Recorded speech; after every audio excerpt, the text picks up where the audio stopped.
with this government. I said it will be that is government to remain in power. Okay? And that will bring the government and the civilians into confrontation. So if I run for president in this way, I will lose both the Senate and the presidency. I think some confusion between civilian and people. I see more demonstrations, I see more chaos. I'm a man of God. If they don't have me, I tell you, don't believe me. What we do, our best, we advance, but you cannot take the horse to the river and force it to drink. Because if I'm a president, I would prioritize salaries. Salary put food on the people's table. They make the 7-7 to party to the market, money goes around. But look at we see that form we have been paid. The fellow is back sheet. We're going back to Taylor's day. I'm supposed to be disappointed when people are crying. Corporate rent never expensive, never very high. So if you want us to vote for you, we have prepared. But the first time we cry, then we'll continue to cry. The second time, we'll continue to 2023. It will make us think that we're not because I won't be stupid to come to the neighbor say, no, the people, they'll throw me out. They'll throw me out. So if you comfortable being senator? Yeah, they want to say I will be a man. Because I tell you, there was massive breaking during this going election. My school, look at my children here looking to sing. My wife and my children. We went to my school to vote. I think I won't vote for them. Some are going to betray me. I betray myself. But they take an issue to the National Commission. I know what happens, so I keep my. You see? I mean, that's what happened. Private senator does not belong where he's making policy decisions for 5 million people. So senator will probably be a policy analyst at a desk with no window for you to sit there and get his 10,000 hours of competence before he comes. Look, the man came home in 2011. He was a truck driver in America. Yes, that's what he did. Short-haul truck driving. That's a master's degree in 2009. He worked as a short-haul driver in America. And when he came in 2011, they made him, because of political accommodation, they gave him a consultancy job with the Ministry of Finance. Then he went to the Millennium Challenge Account Money Captain. Then he was sent to ADB. And then he rose to become finance minister. In just a few short years as minister of finance, he doesn't have 10 years of experience working as an economist anywhere on the planet. It's challenging for that. When these treatments will come about, God himself can help, and then the process, based on your adherence to the health restriction, the health guideline, it can make you to recover fast. I don't know you, but when we hear somebody is being affected, our intervention could either save the person, and we are, able to intervene, then we intervene. So it will not be like I heard your voice on the radio, then I can hear no more for reasons that, because God bless some of us now.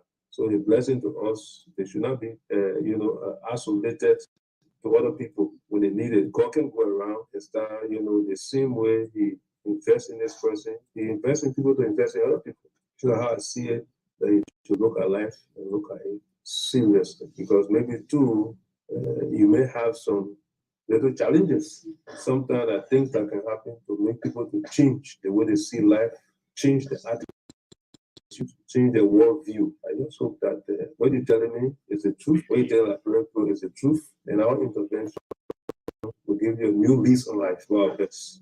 Thank you to you, Dado Bafuchi. It's my first time meeting with you, but I pray that God will bless you. God will pass through you to listen on the air and listen to my cry. God will bless you. God will bless your family. God will bless your children. Therefore, thank you that you're able to come to my aid, because I worry a whole lot. I cry a whole lot. Every night, every day, I cry. I say, God, the sickness I have, I have to wait to go back Ghana to complete my treatment. I don't have nowhere to depend on. I don't have nobody, no bag, no food. But when God can speak to your mind and your heart to come to my ear, let God bless you. Let God prosper you. Let God give you long life in Jesus' name. The gracious heart, Heavenly Father, will come before you to glorify your name. The great thing you have done, the great thing you still doing. Oh, our God, Heavenly Father, take your glory. Heavenly Father, you brought us here, it's been 2 years. In the rocky road, you Lord, you cement everything that brought us today. Heavenly Father, with so many tensions, protests, what have you. Oh Lord, you make us stay. Oh dear Lord, we say, take your blood. Say, not by our might, but by the Holy Spirit. Lord, we commend the Holy Spirit in our lives. Heavenly Father, as we work for our people.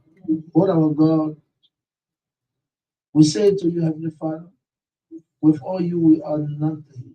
Yes. So we invite you at all times, Heavenly Father, in our lives. Heavenly Father, we are human. We never satisfy. It doesn't matter what you do for us. Heavenly Father, but you know, Lord, we are nothing before you. So we glorify your name, Heavenly Father. We thank you for the little things that you do. And we pray to you for the bigger things that you will do. Oh, Heavenly Father, let us not be put to shame for we put our trust in you. Lord, we will not fail because you never fail. And if I so we say to you, thank you for our 2 years. Lord, today we gather here to have lunch. Thank you for our lunch, Heavenly Father, because some people have appetite, they have no food. And some have food, no appetite. Lord, we have food and appetite. Thank you in Jesus' name.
Yes, indeed.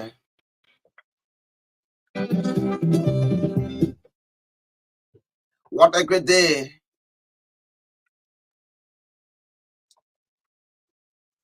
The Lord has made.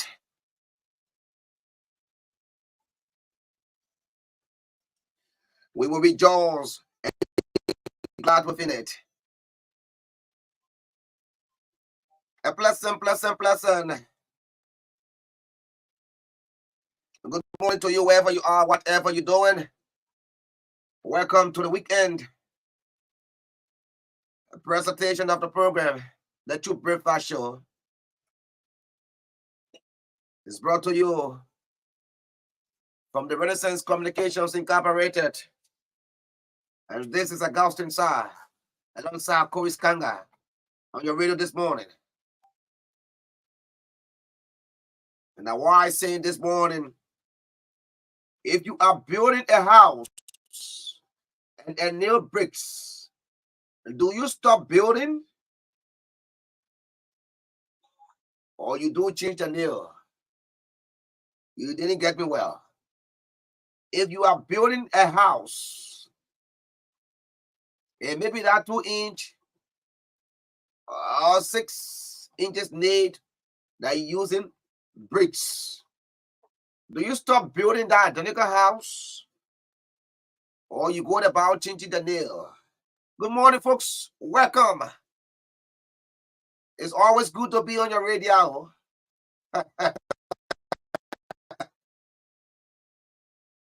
26 around the corner, and some of us have to do the honorable things for our homes. What's happening?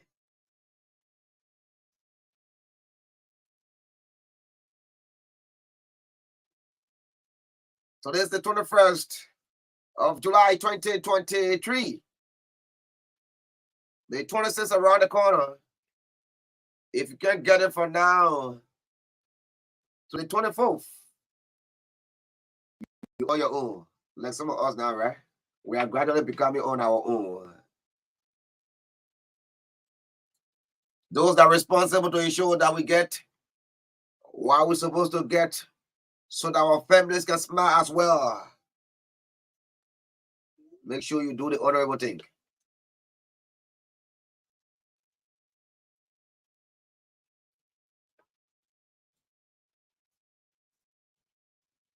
A drama. Somebody said a real drama yesterday at the legislature. Election is really around the corner. You hear people who have been fighting for themselves, telling the Liberian people now that whatever we're doing is because of you. What a drama. No matter the situation, some will go and some will leave there. Because you need the old mat to plant the new ones. And that's why everyone will not go. There will be some lawmakers returning to the 55th. And there will be some of you that will be history as of January 2022. Did I say 2022? January 22nd. Because if you lose the election, you have to go back. You still have the 3 months. You'll be there October, November, December, January after inauguration, you're out. You'll be packing your things.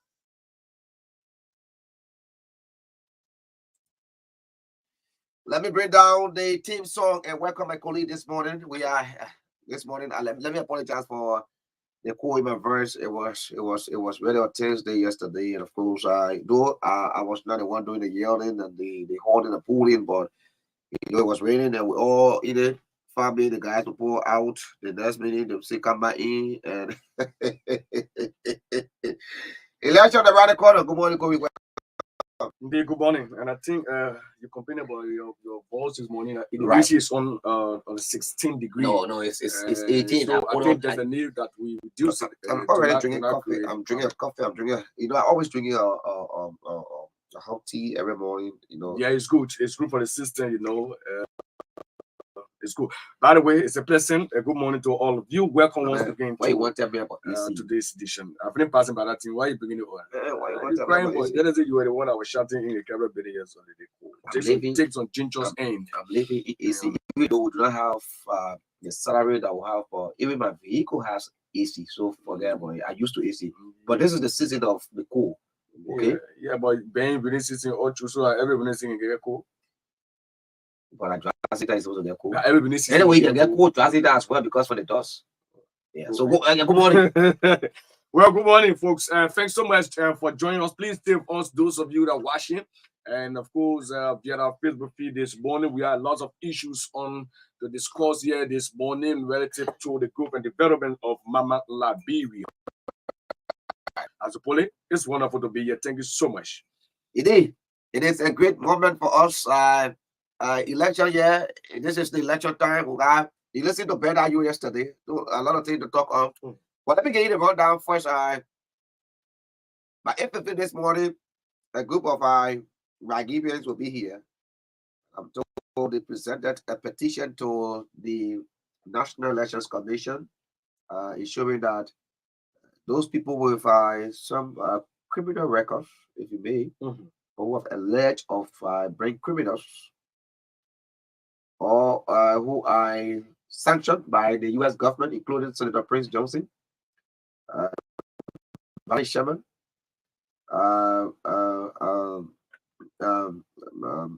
Nathaniel McGill, Bill Traore. Serena Silva is not contesting any election. Okay. Yeah, I think he understands himself very well. That these people should not be allowed to participate. Mind you, now the NEC having a forum today at the ministerial SKD complex, right? No, it's a ministerial complex. Ministerial complex with people who registered to participate, but they are beginning with the presidential and independent candidates. Yes, independent candidates. Independent candidates, right? Yeah, so a lot of them, So most a lot of them will be are already in town. Yeah, they are there, and I know my Maggie brother, who is also contesting for presidency in Robert F. Morris. will be there too, because he's one of the independent candidates. Bro, I'm always say, don't join me, Augustine. Don't join me. He's a very serious matter. Yes, He's contesting for the presidency. He believes that President Weah can turn over the gap of authority to him. He's the best suited to change whatever situation that the Liberian people do not want in this country. Augustine, this is election time. You don't underestimate anybody in the race. No. Yeah, people can say, oh, you don't have the number, but it is about election, and the constitutional right is given to that person. It's granted. The person went through the rank of files by the National Elections Commission, accredited, to participate. Don't underestimate anybody in this election. Things can change at any time. Right. So I will take you strictly to firstly, before I go to politics. Let me commend Speaker Buffer Chamber. This is the second time I have taken Liberians making elsewhere call to his office for help. I think that is important. So when people do good, it's just important or prudent that you tell them thank you when they are around. Now when they are gone, you go to the funeral ceremony to start saying all of the things. So yesterday again was another day. A lady who has been battling cancer, both from the wound to her private part, was asked to seek medical attention in the Ghana. And so she thought it wise to come to Truth FM. You know, Truth FM is the voice of the voiceless. We reach to places that others don't easily reach, and we are in things, especially in this broadcast business. We always told people that we are the real deal, and the interventions through our broadcast, you can see them. They are manifesting every day. You can see the manifestation of our broadcast. So yesterday, the speaker made a person, a leader who listened. I think he has some good leadership ability, because in about he takes his time to listen to media outlets to know what is happening. I think that's very good on his part as leader. And so immediately he heard, he listened to the crowd of this lady, Bernice Brown, who is living in Oru, and of course, battling, making an SOS call for to seek this medical treatment in Ghana. He placed in a call, and of course, we were able to draft for Bernice. We picked up Bernice yesterday. I took Bernice to the speaker office. Immediately, he made the necessary intervention. That is, he provided the amount needed for her treatment in Accra, Ghana, and even bought her plane ticket. So that is because after there was some one or two calls made as to whether they could, there was any family member that would take initiative to pay for her transportation. That is the plane ticket.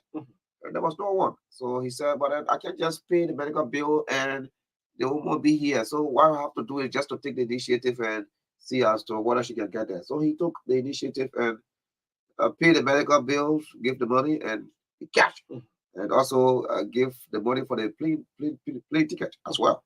So I'd like to say thank you, Speaker Chima. This is the second time. I remember I took a lady whose the daughter left eye was developing cancer. I took her to your office. That again was an actual call that was made on the radio, and then you followed. You requested that she come to your office for help. You did.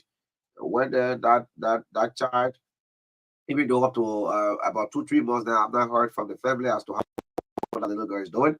I'm optimistic that she's doing fine, because she's supposed to be on treatment for 6 months at the GFK, and the medical bills were taken off. The mother was also given some little money to start her business, because her hair went down.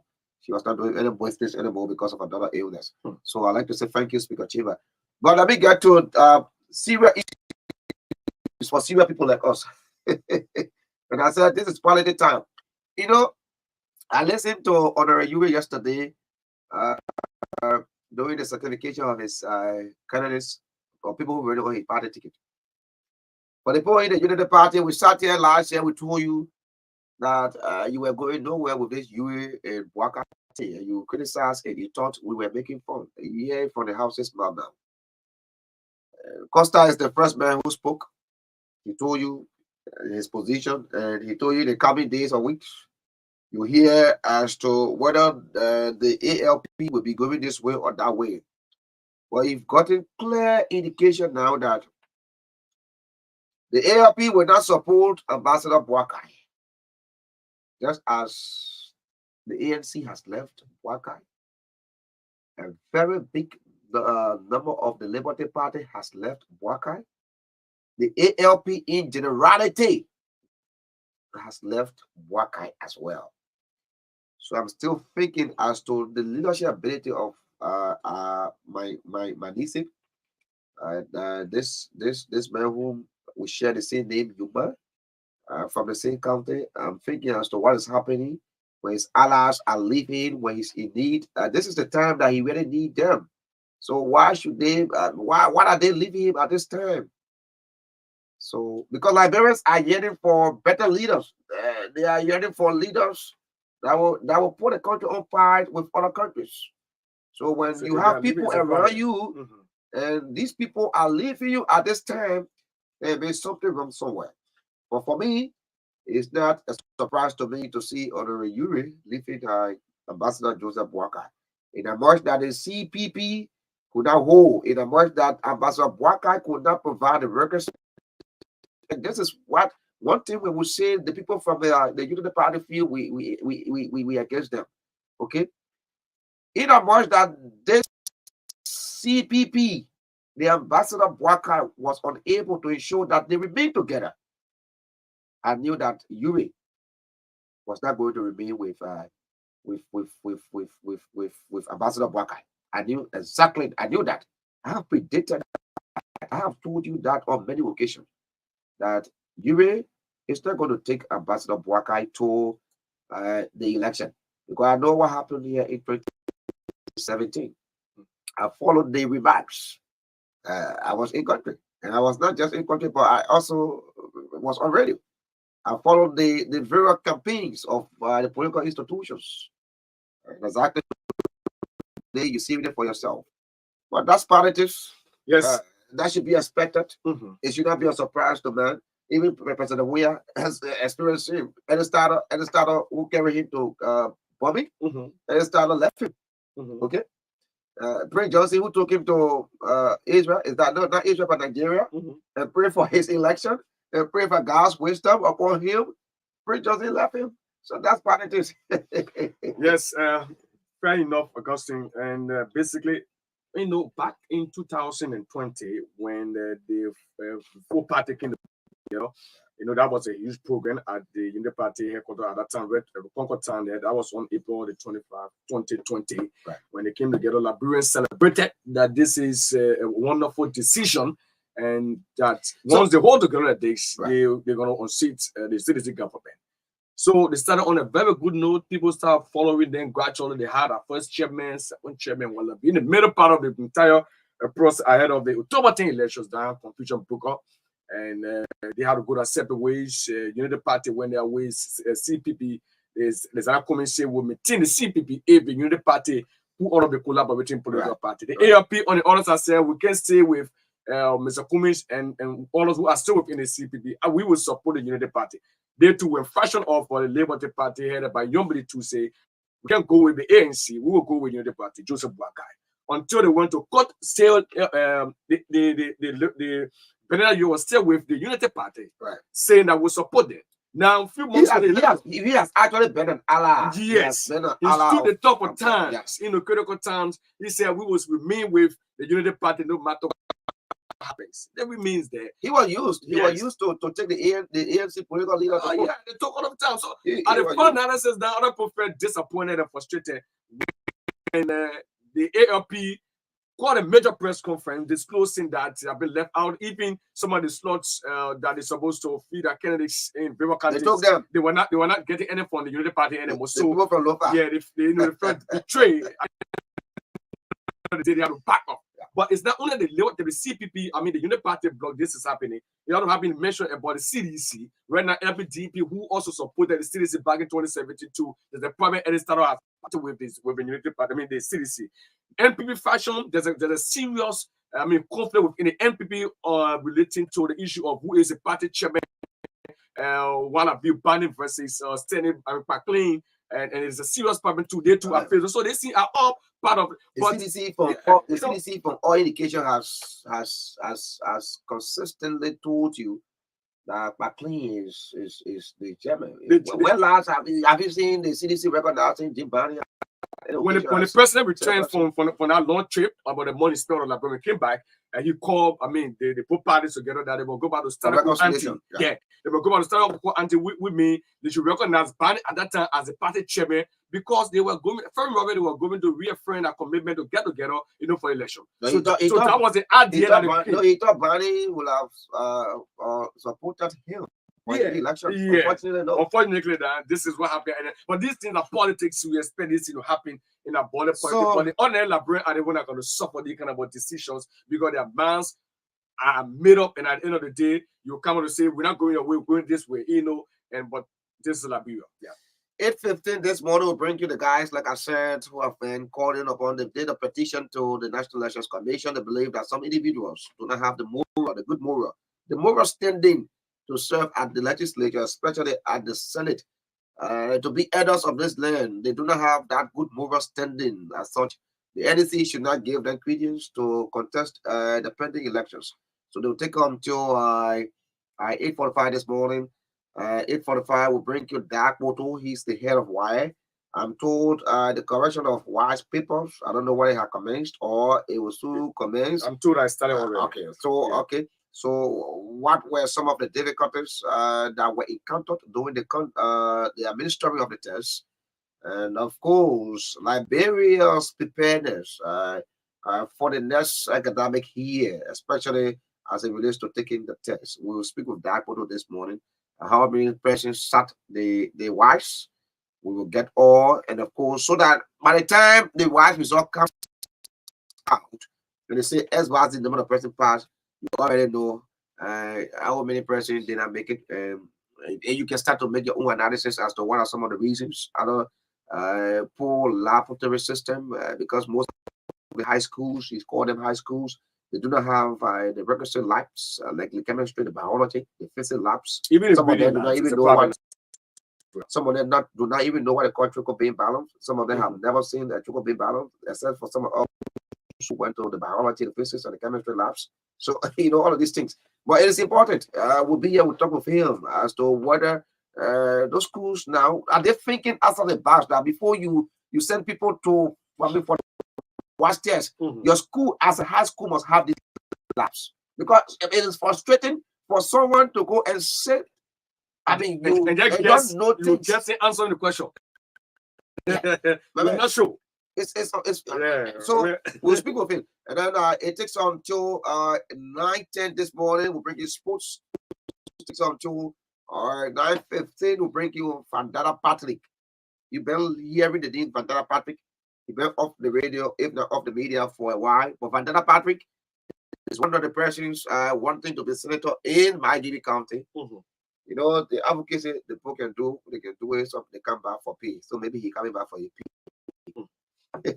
The telling say I'm an advocate. Vandana has been a very strong advocate. Yeah. He was. I mean, during the early days, Vandana, they stood tall. Yeah, they spoke truth to power. Yeah. I remember Vandana Patrick. I remember before leaving for the States, I know what he passed through. I know how he was handled.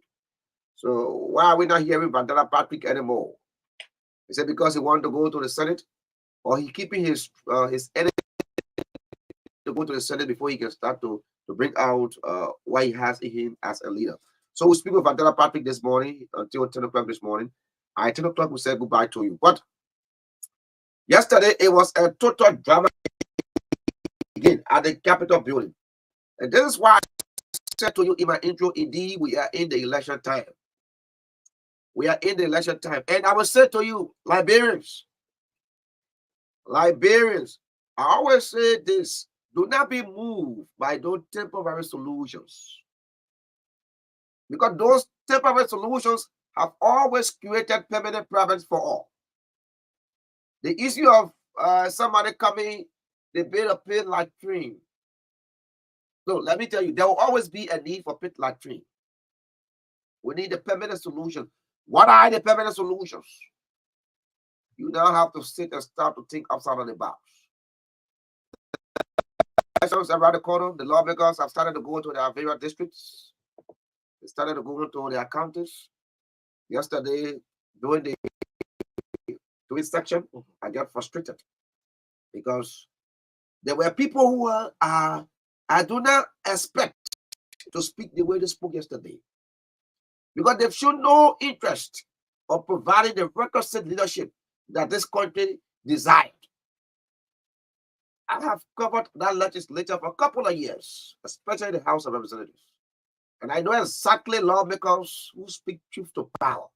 And I know lawmakers who are shielded things. I know lawmakers who have spoken to issues for their personal benefit. And that's why when I saw them yesterday in the name of the Liberian people, I got frustrated. And I got again reminded that elections are around and right around the corner. I listened to people about having cool. I listened to Francis Dobo, who has been on the budget committee. I listened to Representative Edin Ator. And I listened to a lot of them who raise issues. But my frustration comes about when these same people who have sat in the House. I remember the 2022 budget, how it was passed. The same Amiko was there. Hey guys, he was in a talk show with police. That the budget passed in a twinkling of an eye. Even this weekend's budget we're talking about, when that budget came, when this bonus issue came about, when police raised issue, or this guy, James Collier, raised the issue with Jim Collier, along with Member Prince Master, raised the issue of the Woodward Clinic being captured in the budget, and they not see the money. Babico is taking the money, eating the money. He was all on the floor, disturbing, and he did what he could do until the guy stood by him, sucking away. Only for attention. Right. He held a lot of press conferences. And you know, why am I saying this? I do not support any act that is inimical. Acts that have the propensity to keep this country backward, I do not support those acts. Acts that are not democratic, I do not support them. Any act that is not legislative in that area, I do not support. But again, everything that is to be done, or every decision that is to be done or taken in that House, it should be legislative decision, and people should be legislative enough. People should be responsible enough. According to them, on Tuesday, the aggrieved lawmakers, I think you found the report. The aggrieved lawmakers, according to them, on Tuesday, they never had a quorum for such decision to be taken on the recast budget. In fact, some of them said they were around. What baffled me was when I asked Representative Marvin Cole, where were you when they took the decision for the recast budget to be passed? He said, I left the chamber, I went to use the barrel. How long you stay in the barrel? But one thing I want to tell him, one thing for sure, is he left the barrel and there were others there. So if they took the decision and you weren't there, it doesn't mean there was no decision taken. So I'm asking again, I'll ask you another question. What is the main issue do you have with the budget? This recast budget that has been passed, that you're resisting that it should be brought back, that it should be withheld. What is the problem do you have? He said the problem I have is I do not know what is within the budget, and I believe that the way it was passed, there are some hidden things within the budget that are in the interest of the Liberian people. When you started speaking for the Liberian people, you Marvin Cole, specifically, when you, I'm talking about people that Koka, Representative Koka, and other some of them. I mean, they best speak on some issues, even though some of them they will talk and they will go and take a decision in the dark or beyond closed doors. Well, you Marvin Cole, where he started. In fact, he brought the whole stuff. He started this whole slogan chatting. No executive, no. He started it. The rest of the colleague follow. And this is the man who's supposed to be a leader. That man, he co-chairs the Committee on Rules and Order. This is the man who's supposed to be a leader. He co-chairs the Committee on Rules and Order. This is the man who's supposed to ensure that there is some level of quietness, attentiveness. This is the man. This man was chair on Rules and Order. Every day you will hear cries from his colleagues. You go to that Capitol building, the police crying on his name with the issue of their gas, their just benefit. Every day when this brother was co-chair, chair on Rules and Order, there was no day that we ever went to that Capitol building, the police could not cry on his name. There was no day. Today, because of his performance, and he could had no confidence in him anyway to spearhead that position continuously. They took it from him and gave it to Representative Johnson Gregory, who is very responsible, a professor at Arabic, very responsible. Matter of fact, you can see the way he's handling the Committee on Rules and Order now. So he now co-chairing, Mariko now co-chairing. But and I'm asking, Mariko, you're supposed to be a leader. I don't know. You're supposed to be a leader. I'm not, again, get me right. I'm not in any way supporting if the lawmakers whose names were mentioned, like Akara's Gray, Thomas Falla, who's not seen at the Capitol building easily. He's only seen there when there is an instrument from the executive, like the budget, the passage of the budget. He was there. Like Thomas Falla, like Akara's Gray, who wasn't even in section yesterday, but when he saw the noise, that's how he came. And you saw how he came. You can watch the video. You saw how he came to that Capitol building. You saw his dress code, how he came there. So I'm not in any way defending how they passed the budget, whether it was passed the rightful way, but what am I saying? There are some people who were talking yesterday just don't need to talk. Because these are people who've told you over and over that they are the problems of that legislature. Sure. So at this time where you have 2 months, some weeks to election, they're trying to present themselves as the angels of the country that the people can trust and believe in. I say no to you. Then for me, I don't even bow down to them. I don't bow down to their arguments because they all seeking what they call sympathy from the public, from Liberians. And I will say this: some of us, we were not moved, or we are not moved by your actions yesterday, because we know that argument or those arguments you were preferring or pushing, you're doing it because of your own benefit. Some of you looking for campaign money. Who don't know? We know that.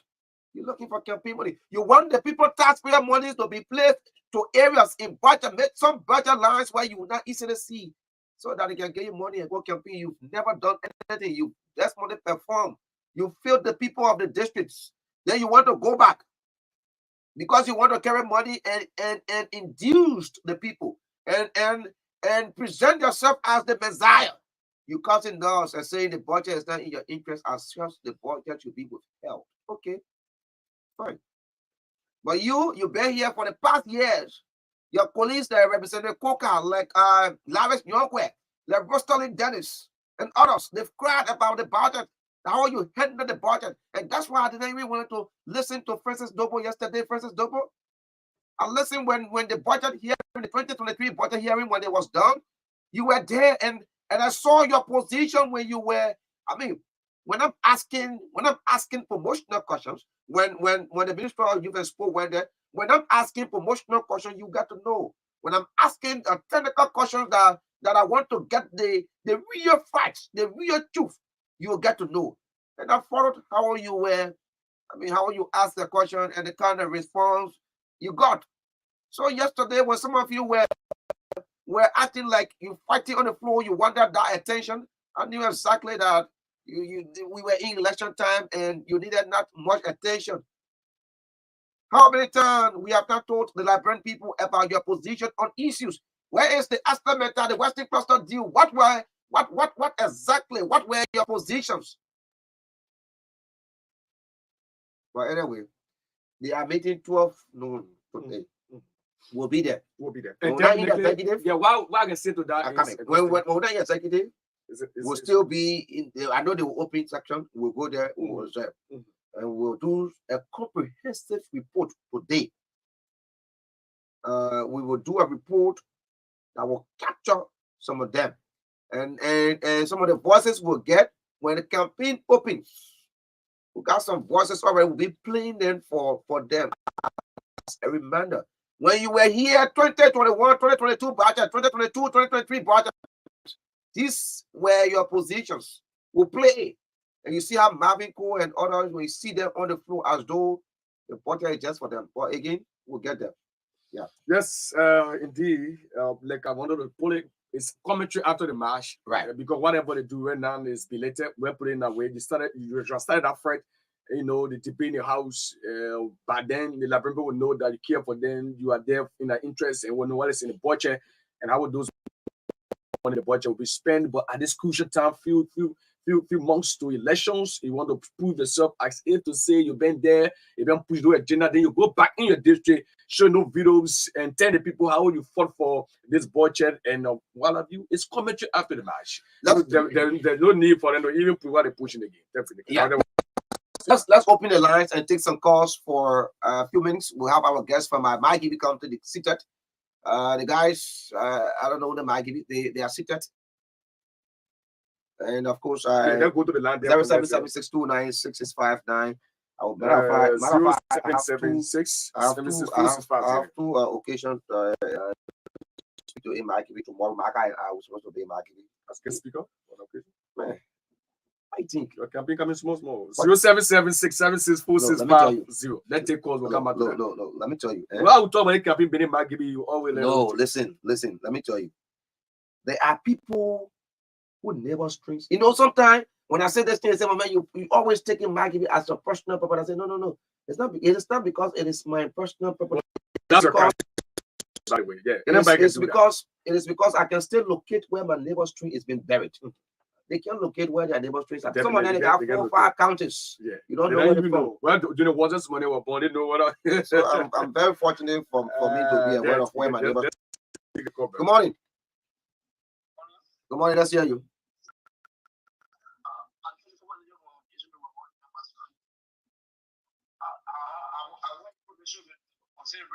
Yeah.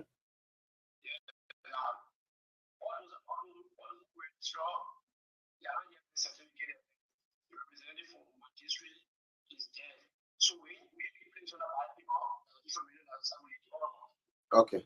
Thank you. Good morning. That NDC question there. Good morning. Let's hear you. Okay, Bobby. I called this morning to extend this humanitarian gesture to speak of opportunities. This is not his Western, and he has extended it into the coalition for democratic change, the party that he is a member of, and the great people of the Jerusalem people, district. In North, into Lima County, now Grand Bassa, they imagine that many suffer from cancer on the radio. Those who claim that they want to take power, state power, they listen to this, they cry on the radio. They never ever went to a cry. Okay. The Chimos went in and said, let me save my life. Okay, Bobby, let me hold you there and talk to this person. Good morning. Good morning, Augustine. Let me say good morning to your police Kanga. Let's hear. This is Daniel Johnson. I join you from August Firestone. Augustine, let me continue to appreciate you bringing hard facts on the legislature to the Liberian people. That's the reason some of us continue to trust the fourth on Truth FM. When you see Truth FM is the only alternative of the Liberian people because they bring a fact, they money, they appreciate you guys on the level of what the people do at that station. Thank you. Thank you. Let me talk to this person on the line. We'll take a few more calls and get to our guest. Good morning. Right. Good morning. Let's hear you. Libya. Oh, okay. They are guessing, but okay, go ahead.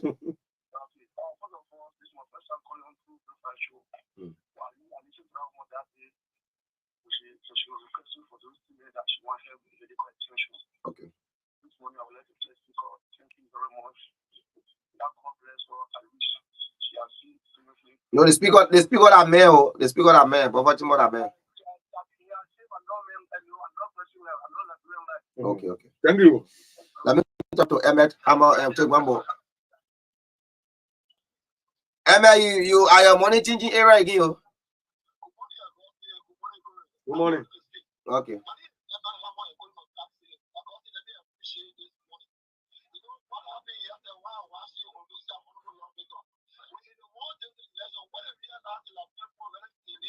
Yeah.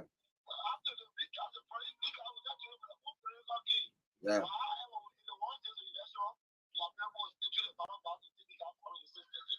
Okay, follow for this person right there on the line. Good morning. You got call there? Yeah, take that call. Take this Yeah, person. just take that call. Final call. Yes, good morning.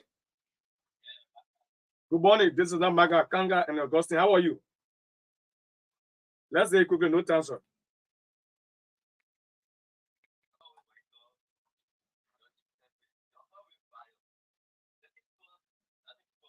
All right, thank you. We're not discussing my issue. No issue. No, the thing about it, please, man, let him talk. So we can come to our. All right, gentlemen, let's get ready now. Let's get the business. Of course, that does it for the calls. But let me just welcome, if I recognize some of you following this morning, September, Mother Fit Dennis, you following this morning from Pingsville, Emmanuel K. Tokba. Happy belated birthday to you, my dear friend, brother Emmanuel Tokba. He works in the office of Representative T. Barrow, South Tappenware. Okay, okay. He follows from my Moxorado District 1. Is Robert Morris, not Robert Morris, but how do you call it? Lauren Morris still around? Still around. District 1 representative? Oh, yeah, he's still around. I texted him people yesterday. He's still around? I don't see that, man. I'm a whole representative of America. No, this is no joke. I told you, I said before the election, we will come here and present to you the hard truth. If I know some of the children and relatives will not speak to us, but that's the truth. You don't see that the other time I saw him in the States, he was lecturing how when he went to Minnesota, how he as well as the president was. The last time I saw him at the Bachelor University where he served as guest speaker. I think Bachelor did well for him to expose his small self because he was really hard. Let me welcome my guest now. Good morning, guys, and welcome to the True Breakfast Show.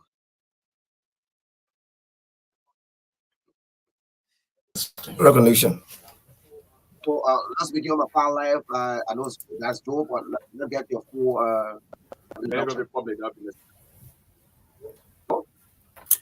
thank you, Augustine. Let me say good morning once more and good morning to KORRIES and the many listeners and viewers following this broadcast this morning. I'm Aloysius P. Flomo Jr. Aloysius P. Flomo Jr., one of my Gibby County youngest advocates. Okay. Let's get you. My name is Alfred Christopher Shear, one of my Gibby County's funniest son. Thank you. Let me say good morning to the Truth FM family. Please just the microphone in the middle. The yellow. Okay. Yes. Let me say good morning to the Truth FM family. In the middle. And to my own senior brother, Augustine, SAAH, and other coverage KARNGAR, and the man behind the camera. I am Joe Camo, a eminent citizen of my Gibby County, and one of the lead complainants that took the case to NEC. All right. Joe Camo, welcome to Truth FM. I know what this is your first time, but gentlemen, I'm told you presented a petition to the National Elections Commission. What is it all about? Yeah, yes. Let me come in, Augustine. This is the major point of our various engagement of our county that we have reached. And if we just sit at this point and look at issues or look at things, most especially from the angle of our government failure to investigate or to take action against people, like you said in your intro, that have been one way or the other connected with corruption. In fact, they have been sanctioned. It is time that we stand up again as my Gibeons to call on this government to take action. So based on that, my Gibeons, conscious manners, my young people of my Gibby County came together, conglomeration from various political angles, despite politics, to see how best we can call on the National Election Commission to deny this individual, I mean Nathaniel Fallow McGill, though it is not just about Nathaniel Fallow McGill, but deny him based on domicile. Domicile was one of the issues that we took to consideration within that particular complaint, because previously a writ of mandamus had earlier on been issued by a group of lawyers calling on the government to see how best they can call to order this case, but the government is not listening. In fact, there have been a lot of actions from the citizens. The government is not listening. So now we are taking our complaint to the National Election Commission to see how best it can address this issue. Joe, let me get to you too. Have you been able to establish as to how long this personality, McGill, has been living in the country? Or because you hear that the U.S. government sanctioning, so it means he's not qualified at all to contest in his own country for any position? Oh, thank you, Augustine. The issue about McGill being living in McGill, is very important.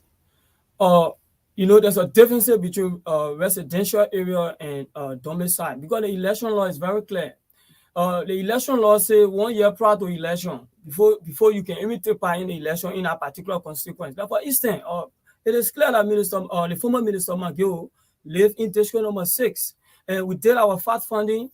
The fact that the government is not willing to prosecute him and he's coming to be representative or senator in our country, it is predicated upon us as conscious-minded people. So we did our investigation.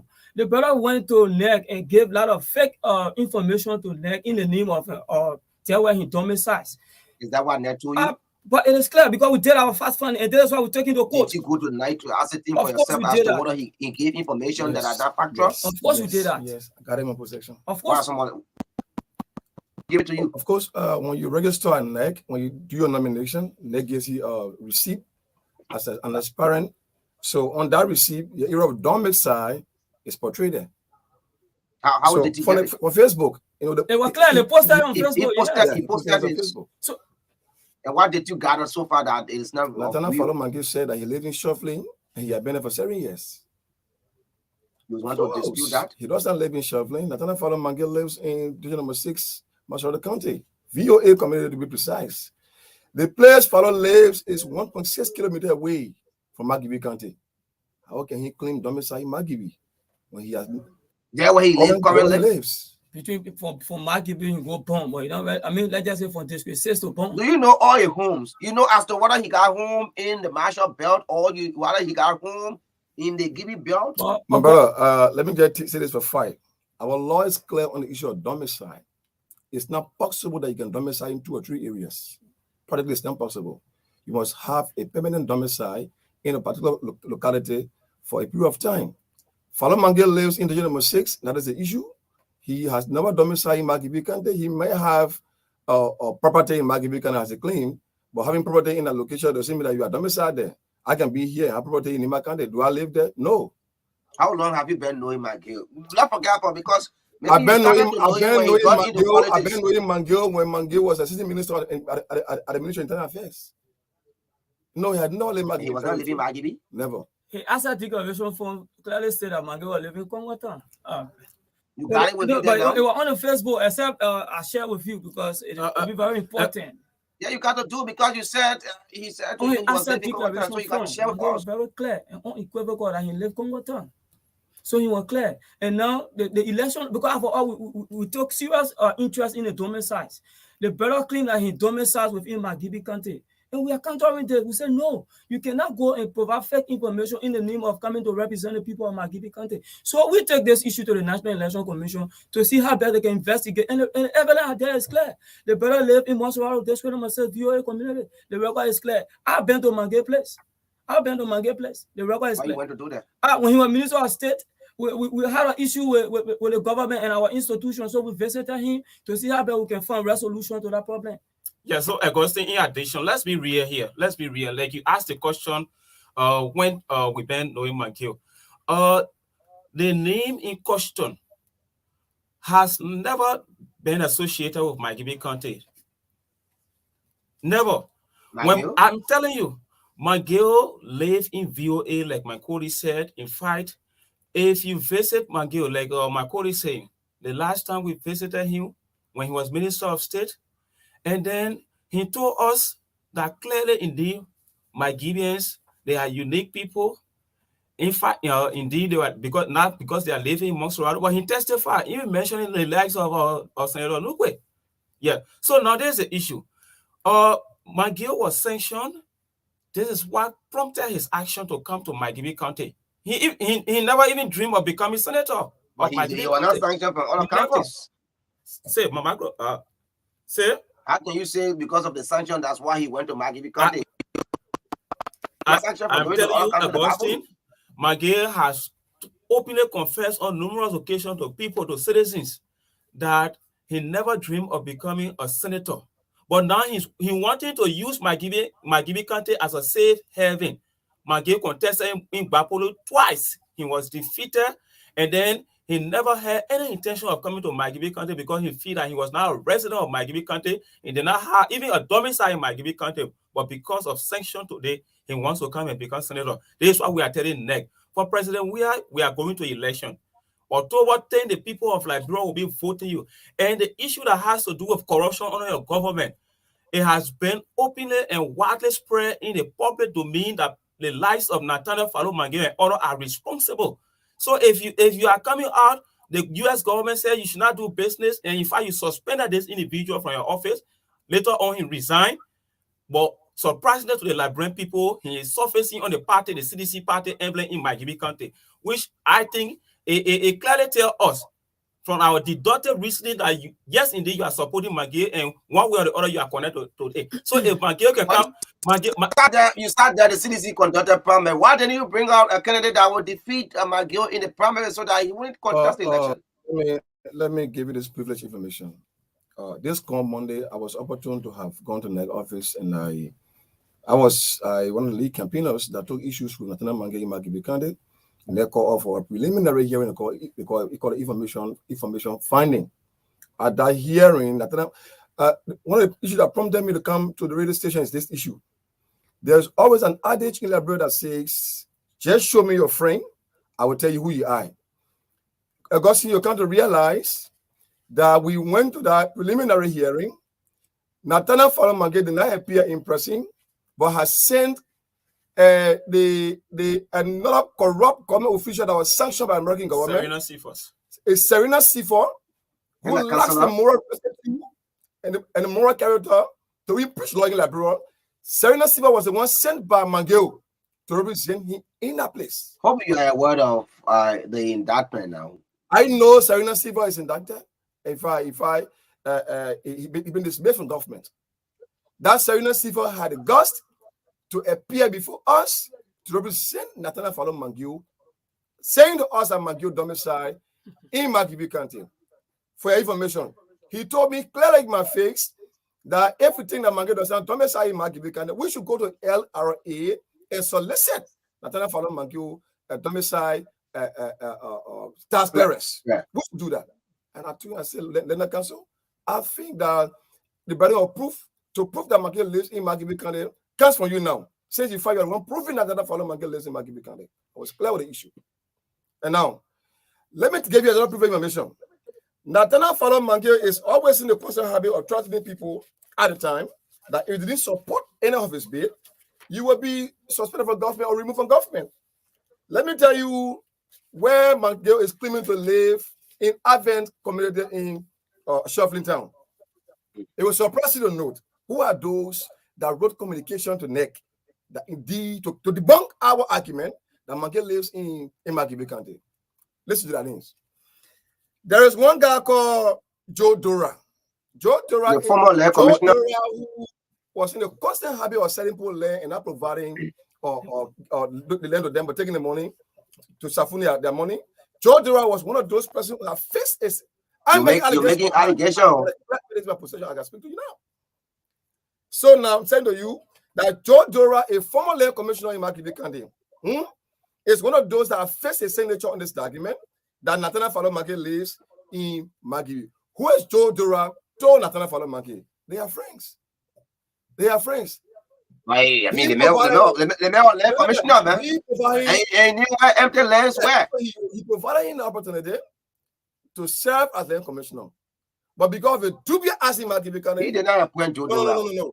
That time Falun Mange, as far as the Marine government is concerned, though us that Falun Mange was one of those persons that was instrumenting people appointing government to get kickback. So therefore, you are doing that to get kickback. So Joe Dora was one of those persons that Falun Mange ensured that he got a commissioner Joey Magibi Kante. Listen to the next thing. You see, Honorable Anthony Brown, Commissioner Shuffling Town. Anthony Brown affects the senator. Also to this document, that Nathaniel Falun Mange left within Advent community. Who is Anthony Brown? A commissioner in Magibi Kante in Shuffling Town.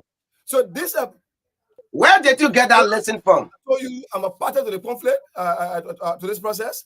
They invited me, called me for hearing. When I went there, the communication that we sent to NEC, their own counter communication they sent, NEC provided me a copy with a high possession. So the NEC gave you that copy in your hand. You got to share that copy. Listen to the next thing.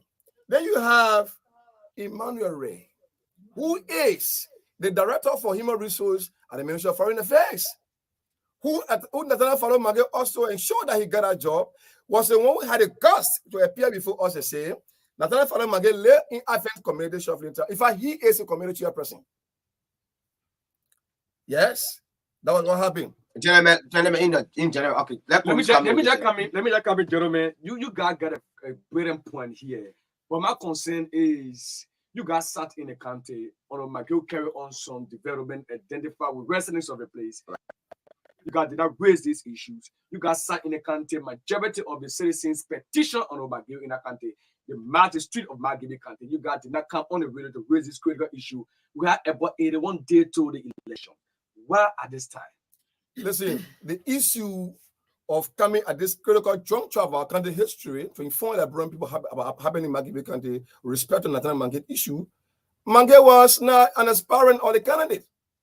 Mange had never ever carried on any development in Magibi County. I can guarantee you that. You don't know when a man Mange has never ever carried on any development in Magibi County as a person. Yes, are you electing people based on the developments carried out in the county? No. We are not electing people because they carry on development in Kante. No, but you said Mange not on the right. I'm answering a question that Mange has carried on a lot of development on that basis. He was petitioned by Magibians. So on what basis you think Magibians petition him? Let me tell you something. Nathaniel Falun Mange is in a constant habit of trucking people from Massachusetts County to Magibi County. So that people he drop petition in Magibi. Nathaniel Falun Mange. Yes. Listen. Let's get it established. Let's get it established. Are you telling me that people that petition McGill were taken from the masses you saw, or the masses you saw with beyond McGill were truck. The few eminent citizens you saw with Nathaniel McGill, of course, were dollarized. Because that's Nathaniel McGill constant happy to dollarize people to move his way. We are telling you from Magibi. The dollarize are citizens. Dollarize them, inducing them. Instead they pay them. Pay them. Sure. Pay them. And for the this veteran is saying, Nathaniel Mange is always in the habit of trucking people, which of course the record is clear. And you see the reason why Magibi are not willing to support this character. When the issue took place, when the sabotage took place at the airport. But then Nathaniel Mange was a de facto president, and he went at that place. He spoke to the people, the citizens of that area, like we can fire you, nothing will come from inside. So we cannot sit and allow the kind of a man who is sorry to say for the choice of war, who is power junk, to go sit down and say, oh, you will dismiss people for exercising their constitutional. Well, you're supposed to be the work, and you went and caused problem. There must be some administrative. That's the reason the brother was sanctioned. The American government said the brother was in the habit of giving a contract to get kickback. The issue about the outselling of some department at the RIA, the brother got kickback on that process, so he never wanted the employees to take action. And for the American government say, did you establish that? But of course, we did our fast funding, Augustine. We did our fast funding. This brother always been in the habit of. You went to the contractors and they told you that? Oh yes, not just the contractors, employees of the entity, people that were employed for 25 years, lost their job today. 35% lost their job because of Maggie inhumane behavior. The brother went to the extent of eliminating our people. So some of us, we feel that the brother is not in our interest. Why are you always writing about McGill? I'm told every time, every morning you do a post about him on Facebook, how he this, is that. In the afternoon, you do the same. In the evening, you do the same. Augustine, I think there are a lot of ways our people were getting the message. So by writing on Facebook, there are a lot of people who read and understand. So we use the Facebook, not just the Facebook and the radio. An intellectual center, we reach out, we tell people that this character we not need to do business with him. You saw the American ambassador, a recent statement. You know, you could be fighting or losing battle. So Augustine, there's an issue. Let me get to what the question Korries asked. You know, this fight we have been into it is not just now that we are on this radio. I think we have appeared on this platform or on series of occasions discussing the same issue. But at first, we were calling on the government through the Justice Ministry to see how best they can investigate and prosecute those sanctioned government officials. But the government remains silent, like I said, and then they are not taking action. Do you know that the government took action? The government relieved you relieve them. He said you're going to investigate them. When President Weah suspended those guys, he said there will be an investigative team set up to investigate those people. So do you know as to whether they are not being investigated? Have you heard in any of our public corner that yes, indeed, there's a report on those sanctioned officials of government? No, President Weah have failed to take action against them. So there's an issue. When the outgoing U.S. ambassador was leaving, some of us will follow him, and regrettably and frustratingly, he said that it is very much disheartening where the U.S. will spend, the people spend resources to gather information on these officials. They did not just come out and say, oh yes, because we want to sanction this person because we feel sanctioning them. Gentlemen, let me just come in on something here. Now, if you guys saying that this decision, this campaign, guys are on at the will of the residents and citizens of Margibi County, why are the elders not represented on this team? Why are women not represented on this team? Or is it a three-man council you guys are on? No. It is not a three-man council, Korries. You know, not everybody will come in the studio to sit. Yeah. So we have sanction your appearance. This particular movement. When we are telling you about the membership, it is over 500 persons. I just came to see how best we can file this complaint. You have the blessing of the elders. Oh, absolutely. They sanction your fight. They what? They agree with what we are fighting for. To prove to you that we are sanctioned by our elders, our people in Margibi County, I can show you a document called authorization, authorizing us to represent them. Citizen of Margibi County. You just went and tell people names on that paper and you say citizens from Margibi County. You cannot tell their name. Their names are all tapped and signed. So what are the names? What are the permanent names like community leaders? There was one question. Let me hold you there. There was one question. The other sanction lawyer asked in our NEC office, Serena Safers. Here was his question. Today, in Nathaniel Fallon Margibi is to contest in Margibi County. What injury does that cost you as citizen of Margibi County? And I looked in her face and said to him, Council, a Margibi contest in Margibi County caused that injury for us, most especially with the young people. Number one, it doesn't teach moral. Number two, it hangs a dark cloud. You sure Margibi don't have He doesn't have that. It hangs a dark cloud over Margibi County. Our future will be bleak. It will be completely dark. It will embarrass Margibi County. You know what I'm saying? So I told him, I said, yeah, it injured us a lot. And so the presiding judge showed him, yeah, what he has said is true.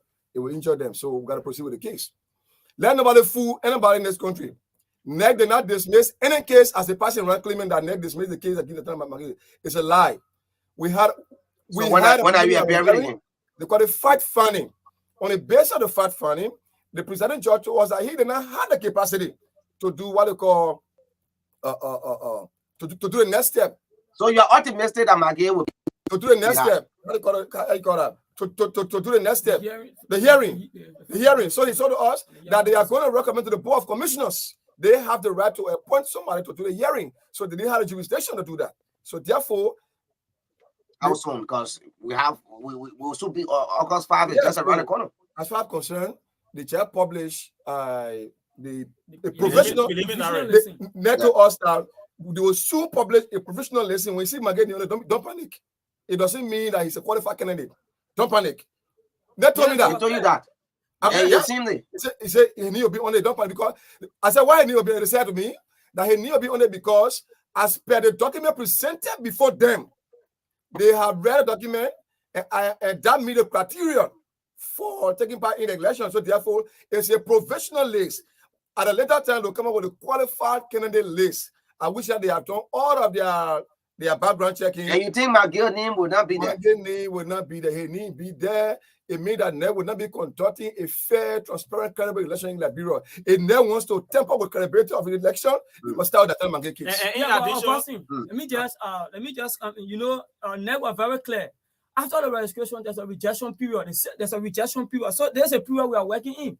So the particular period you can file your complaint and NEC will look into your complaint. And our complaint, NEC took interest into it. So it's very much disappointing to see some of our young politicians supporting your fight. No politicians supporting this fight. It was NEC that provided all this document as to when case will go on. As you can see in my possession, NEC provided all this document. I'm telling you that we were at NEC.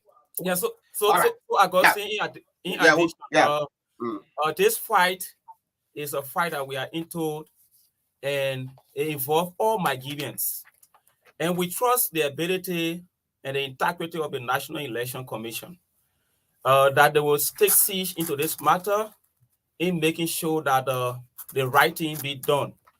But it left with us as Nigerians. If all the government, the National Election Commission will remain silent on this matter and put the Nigerians in a dangerous political situation, it left for us to take action against this particular individual. Like they said, we should not be moved and carried away by those truckers from Monserrato and other counties at times when we're having a program in a specific venue where he would take almost 10 NTA buses and carry people that will not be moved by it. But the Nigerians themselves, registered Nigerians, should be able to vote wisely in the coming October 10 process. All right, so we will have to interact with the public because lines are pimping down. We have to interact with the public. That will do from the ministry. If not, why will be our next guest. But let me talk with people on the line now. Good morning. Good morning. Let's hear you.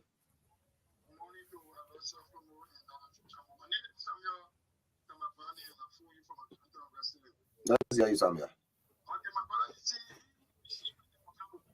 Okay. Why?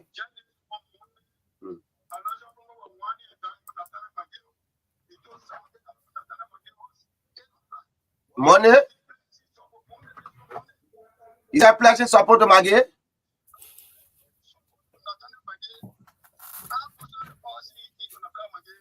You got a photo and recording for that?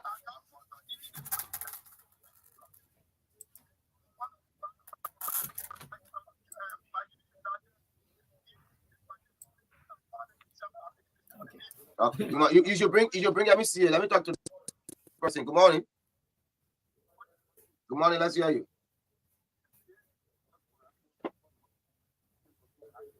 Let's hear you, Kulako.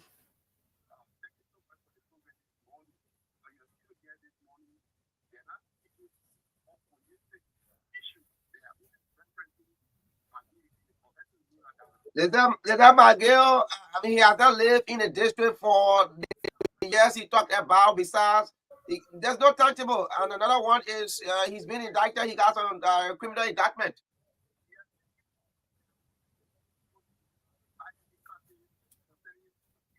Okay.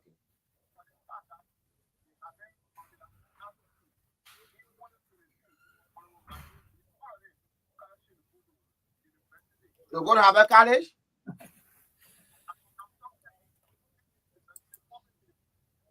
Okay. And it's in full swing. All right, we'll do our investigation. Let me talk to this person. Good morning. Good morning. Okay, this person. Good morning.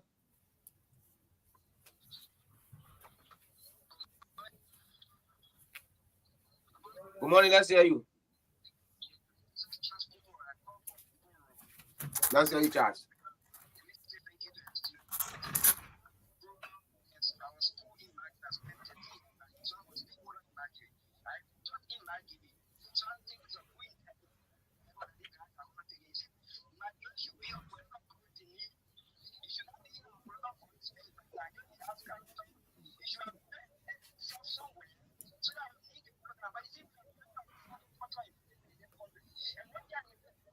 So what are you not talking about, Prince Johnson? What are you not talking about, Vanny Sherman? What are you not talking? Yeah.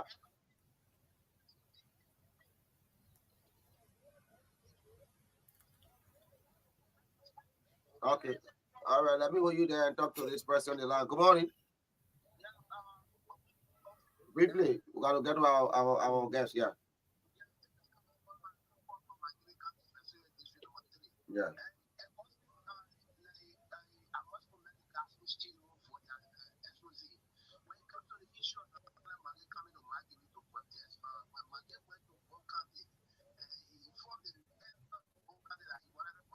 You but automatically you not be happy because of your job again coming for. Hey, you working in the office at Dr. You just telling me that. Okay.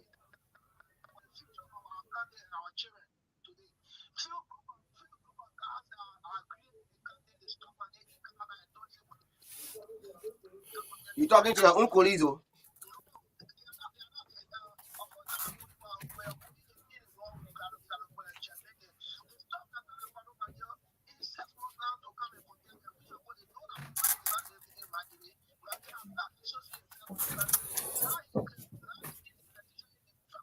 All right, let me go you there.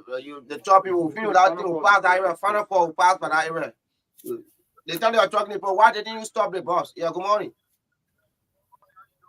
Morning, let's hear you.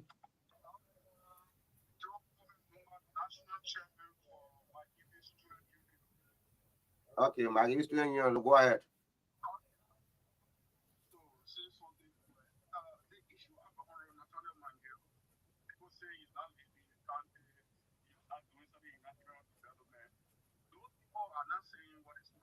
Okay, you see the reporting now.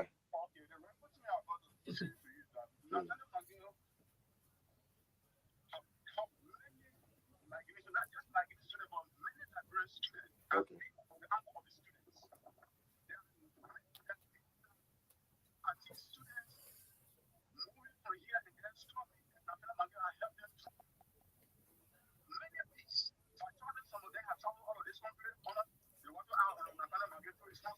Okay, I reporting the man talking. Maggie has helped a lot of person. You listen to the calls. Remember, we don't have the loss of time. Let's get you. We'll begin with you, our Joe. And then from there, we got to a lot of thank you, Augustine. And like me say, thank you to the Truth FM family for having all this morning. And let me appreciate all of the callers. At least they express themselves. But to be clear, Augustine, we will not rest on this particular matter. We'll make sure that the National Election Commission investigate the matter to the full swing, and we'll make sure Honorable McGill be investigated, if found guilty, be prosecuted, because the culture of impunity need to be dealt with in this country. People cannot commit crime and you allow them to go scot-free. So let me say thank you to our good citizens of Magibi County. Oh, we are looking at more Magibi leaders, what are they are now in the same thing too. So, but that's why we're saying we take a caveat. If for any reason any citizen of Magibi County is found within the same habit or act, we will deal with you seriously. The same way we engage in on Magibi intellectually to tell you that we are not joking in this country. Thank you for having me. Okay. Yeah. Augustine, let me say thanks to our callers for calling, and maybe that is the beauty of our democracy. We'll have differences in our exchanges, but I just want to negate some of the callers, most especially Samuel Vanny and maybe Abo Kolako or Bear Ball to Representative Jones. But for Samuel Vanny, you know, at times when young people have compromised their integrity, all because of little or nothing, when you are standing tall against these things, it is when they come in with their lies, their fallacy against you to see how best they can tarnish your hard-earned and reputable character. I'm one person that have been consistently involved in the advocacy against Nathaniel Fallow McGill or senatorial bid in my Gibby County. I have not compromised this decision. So you calling on this platform, maybe on lies that I went to McGill and took money from him to come and play support.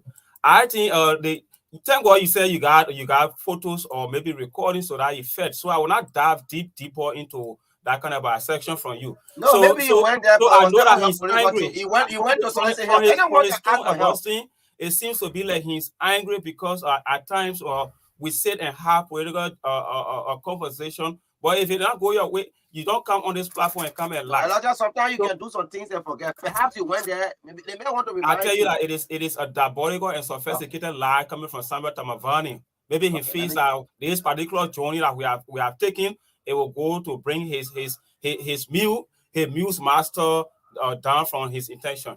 Okay, let me get to you, bro. Thank you very much for the time in the studio. Let me just inform Liberian people that those of you who called and say that Mange gave post scholarship in Magibi County, they must be conscious and understand that on to what ambient the Mange gave post scholarship. Are we saying that from 26, Mange started serving as the minister in government, he started investing in Babulu County. He contested twice in Babulu County, did not win any of the election in Babulu County. In 2014, Mange contested as electoral candidate. He got 1,753 votes. The winner never quit. I say in Babulu County, his country. Yeah, but winners never his quit. country, where he was born, where he come from, where he been. 2014 contested and he lost our election vehemently. Anything, you get every snow some years from here. No. What I want to say today is, so are we saying that Mange does not love the point Babulu? He didn't get a scholarship. So in another Mange will take government money and give people the scholarship in Magibi County. It does not give him the ground to lie to LeBron Paul that he lived in shuffling, which he had no. Remember, if he's senator, he will not be making laws for the people of Magibi alone. No. Mange does not live in Magibi County, and Magibians that we know are not going to support him.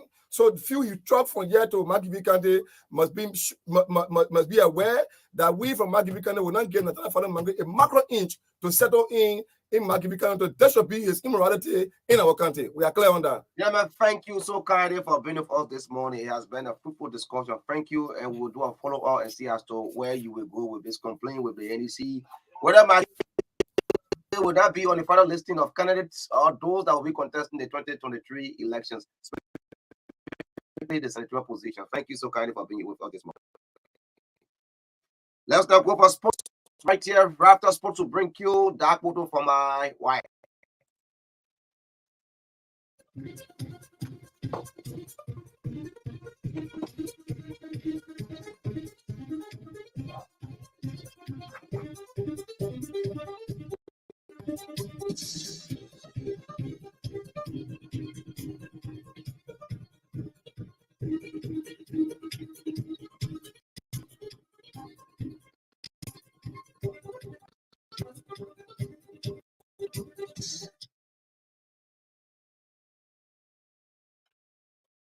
Well, on this note, we bring down the music to welcome Nami Tapia with our sport development. Nami, good morning. It's on you.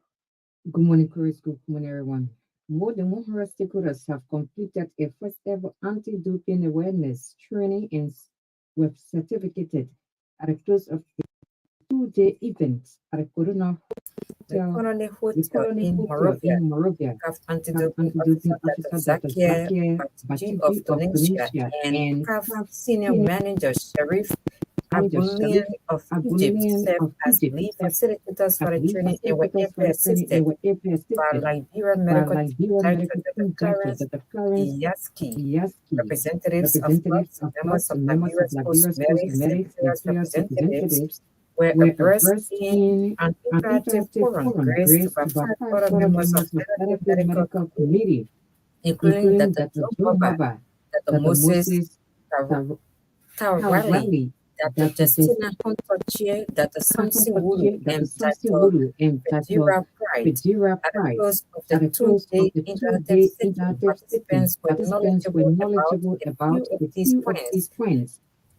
What anti-doping is, the importance of anti-doping, accuracy in anti-doping, using only approved substances, role in anti-doping monitoring actions, treatments, and medications, promoting transparency and accountability. In a joint meeting with the Ministry of Sports, food authorities agreed to organize more workshops to provide more promotion and education on anti-doping.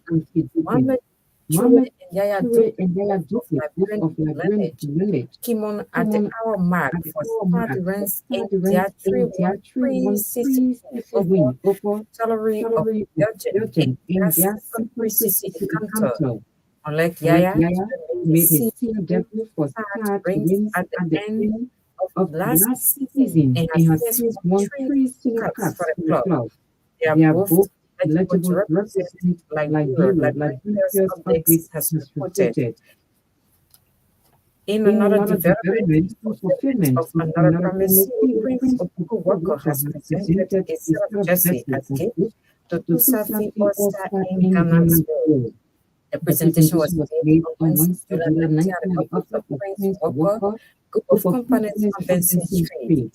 Making the presentation, the CEO noted that he received a letter from Tusafi All-Star head requesting he assist them with a set of jersey. He promised to do such and has done the presentation said to further bring all stars together to have fun as they play. Receiving a set of jersey, James Bowie, Safi All-Star leader trying to CEO Waka for the gesture and promise to convey the goodwill message to the players on the CEO, the jersey donation commission for other teams expected benefit. Zambia men's coach African Grant says anything is possible for the nation at the Women's World Cup. Super Queens would debut at the Tunnels with their 2011 champions in Hamilton, New Zealand on Saturday. Jersey, West Ham and Ghana has praised the squad after Washington 3 and draw 3 in a friendly with Switzerland on June 30.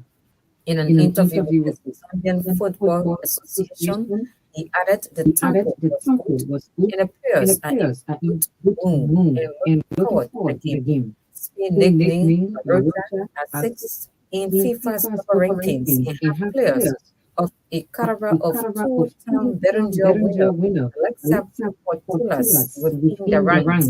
While Costa Rica started the tournament for 1 places above 7th ranked Zambia in the World Governing Bodies. Grant said his SAAH 3-0 Africa Cup of Nations qualifying win over Africa in June was an example of defying expectations. And finally, Manchester United completed a 47.2 million euros signing of goalkeeper Andrew Nama from Inter Milan. Cameroon International has signed a 5-year contract with the option of a 12-month extension. The deal is worth an initial 43.8 million euros plus a possible 3.4 million euros in add-ons. The former Ayers is set to team up with the United squad on their preseason tour of the United States. To join Manchester United is an incredible honor, he said. Onana will replace David De Gea as United's first keeper, with the Spaniard having left in July when his contract expired after 12 years at the club. That's all for us.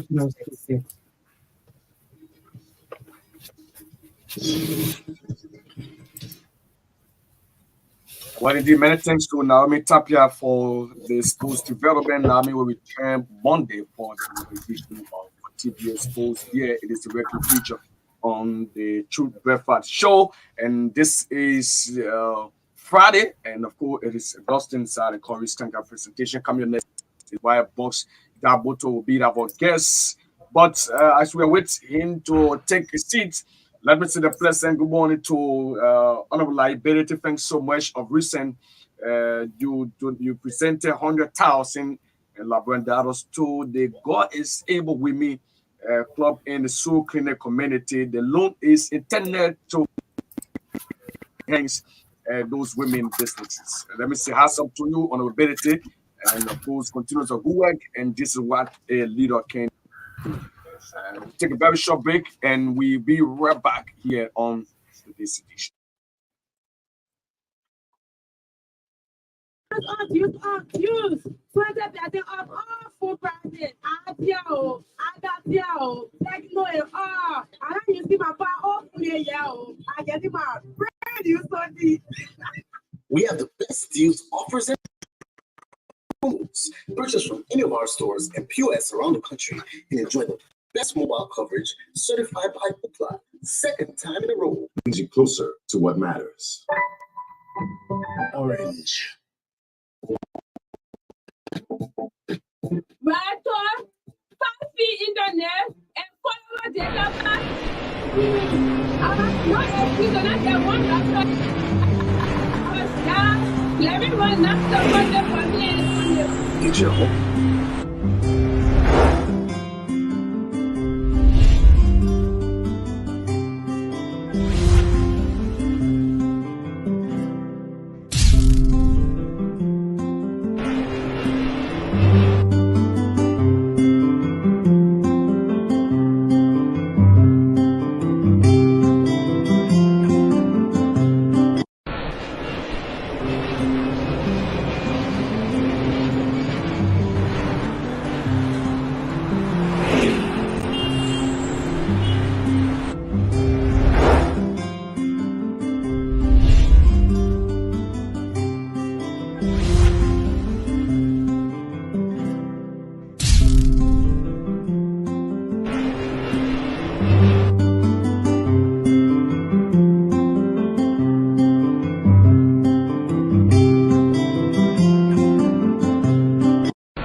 This celebration, we have been doing great personally and from the perspective of the institution.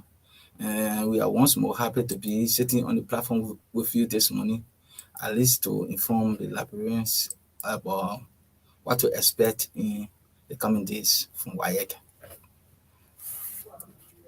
What we expect to see coming this way. Tell us how many students are this year watch exam, and when do we expect the entire result to release? Thank you very much.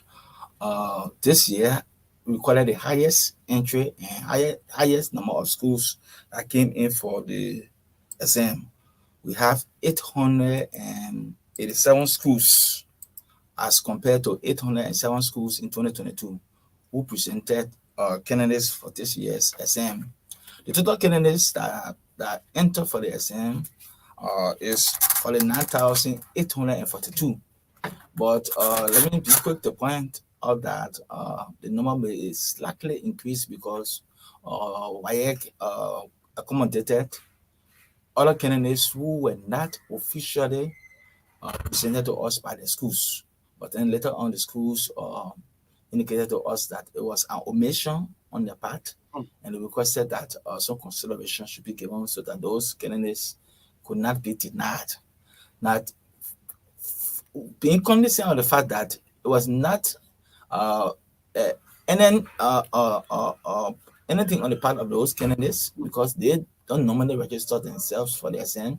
Besides that, they don't pay any fees for the exam because the government of Liberia pays the fee for all candidates. We thought it was expedient that the candidates should be given the opportunity to take the exam. So we accommodated close to maybe 100 candidates, additional candidates who were not officially registered.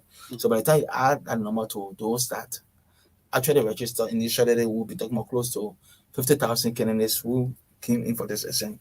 But we're also interested to note that the private sector continues to contribute immensely to our educational sector.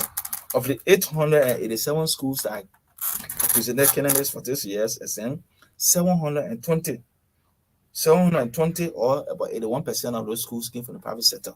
And only 167 public schools presented candidates for the exam.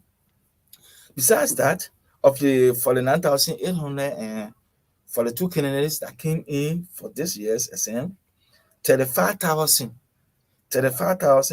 which is a little over 70% of the candidates came from the private sector, while only 14,589, or about 30% of the candidates came from the public sector. So you see that the private sector want to commend the private sector. Is this the first highest number of company private sector? No, over the years, the private sector has been contributing immensely to the educational system in this country. I think the story was a little different before the war years, but since the war, you see so many private schools are coming into the system and they are supporting the government in educating the citizens of this beloved country of ours. In terms of releasing the results, when do you expect that? I'm told that counting of the people's operatives of the people starts already. Oh yes, we are at the verge of concluding the marking exercise. As I speak, we have 9 subjects that were administered during the exam, and as I speak, I think by the end of today we should have about 7 subjects that will have 100% been completed in terms of checking of the essay and practical strips.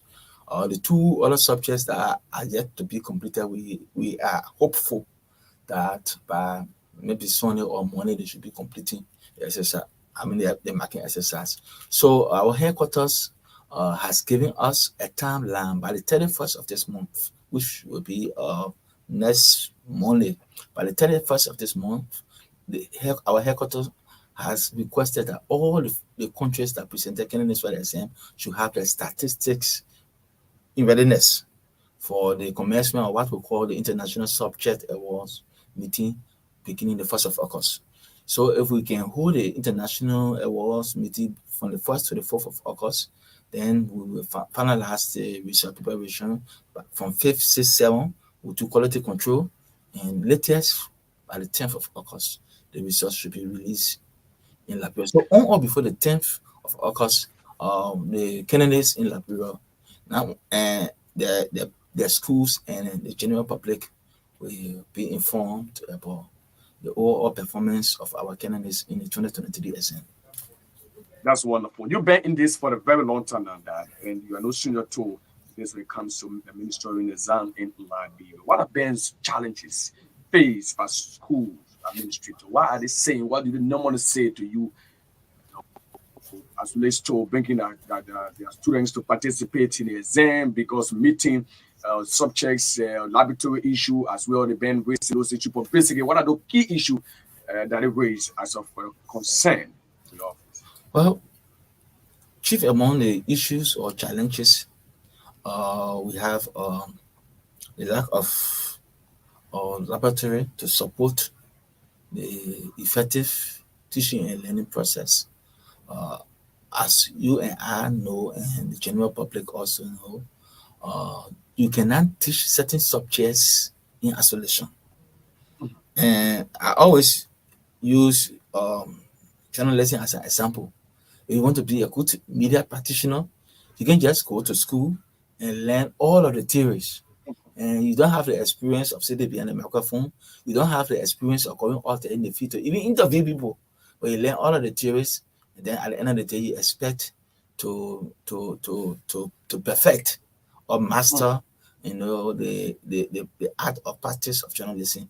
I think you have some challenges when you go out there in the larger society, and you are placed on the stage to perform your task. I think you have some challenges, and exactly that's what is happening in our educational sector. We teach these science courses in isolation in our secondary schools, and we expect these kids who are interested in pursuing their career path in the sciences, but either they want to become medical doctors or they want to become nurses and so forth, or engineers. We expect them to go to universities before they begin to lay our own laboratory apparatus. I think that's not fair to them as a test service, and the schools continue to highlight this as one of the major challenges that our education sector is personally faced with. I want to call on all actors, to to help to stabilize. Let me be careful to help and stabilize this process. We all need to get involved in ensuring that our educational system is on par with what is obtaining in other parts of the world. I'm aware of some efforts that have been made by some stakeholders from the government perspective, from the donor community as well. But I want for us to fast track the process because since we concluded the war, we've gone almost 2 decades.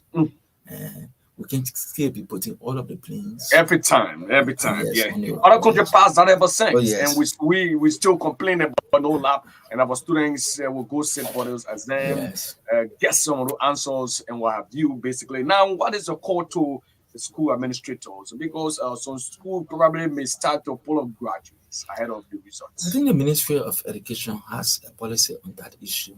The ministry has called on all schools to wait until the results are released.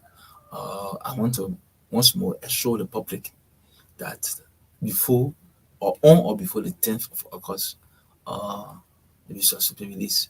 Unless something happens that is beyond every one of us control.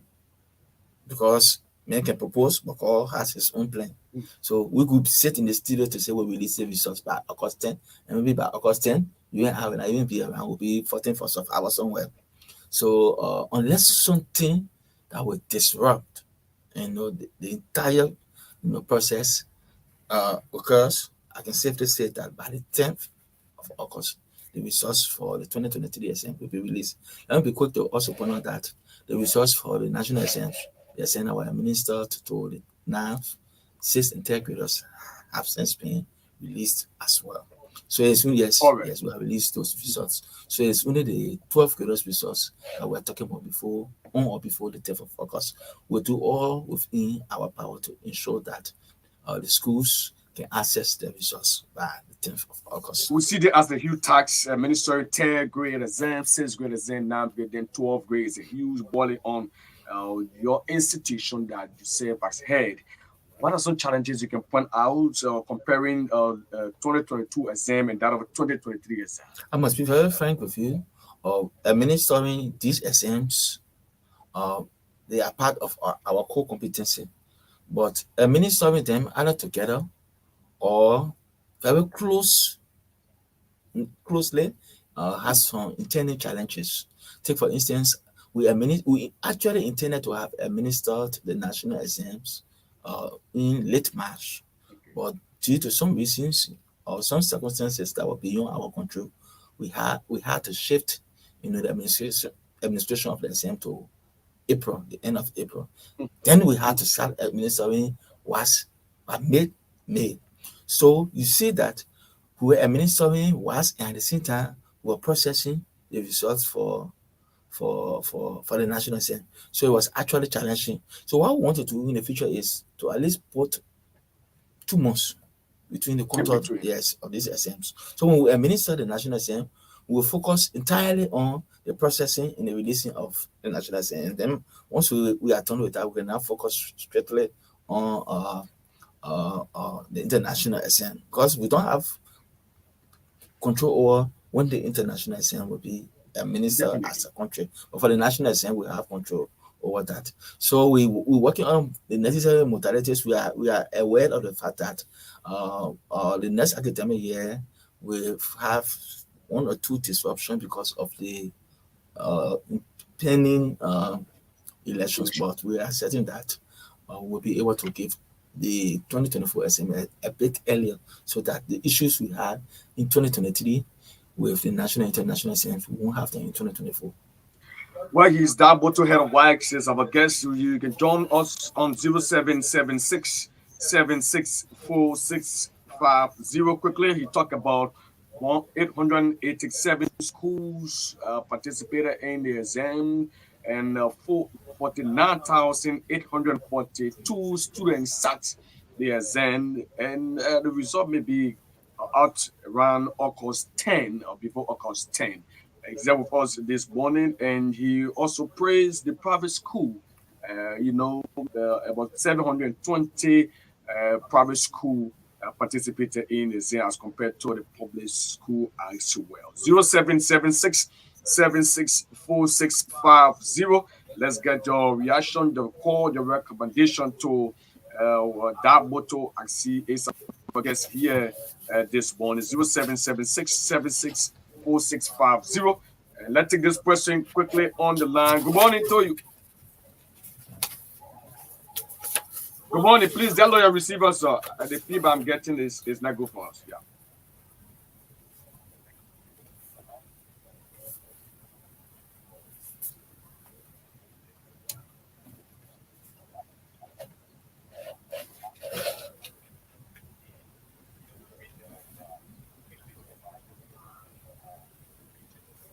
Okay. Thank you. Reciter exam. He wants you to please provide some information on that. Reciter mean people that at the end of the day. FM, you are live on True FM 96.1. Good morning. Good morning. You are live. Let's hear you. Where you join us from? Okay, Joe. Yeah, let's hear from you.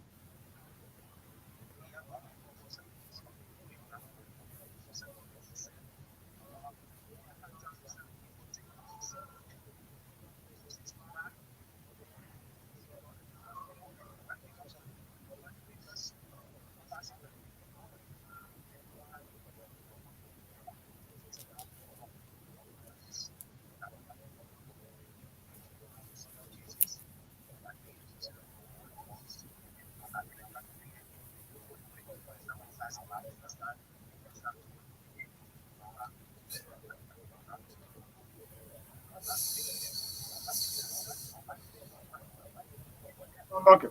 Thank you, Joseph Menet, for your view. You also want you to clear on the receiver exam and the passing mark. Let's take this final person here. Good morning. Good morning.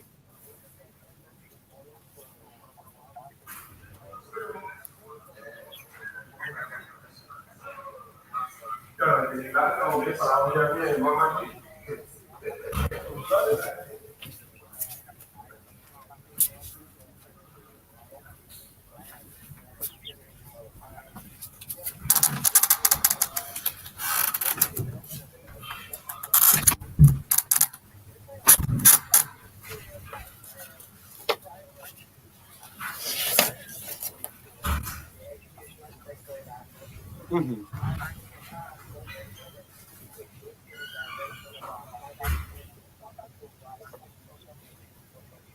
Okay.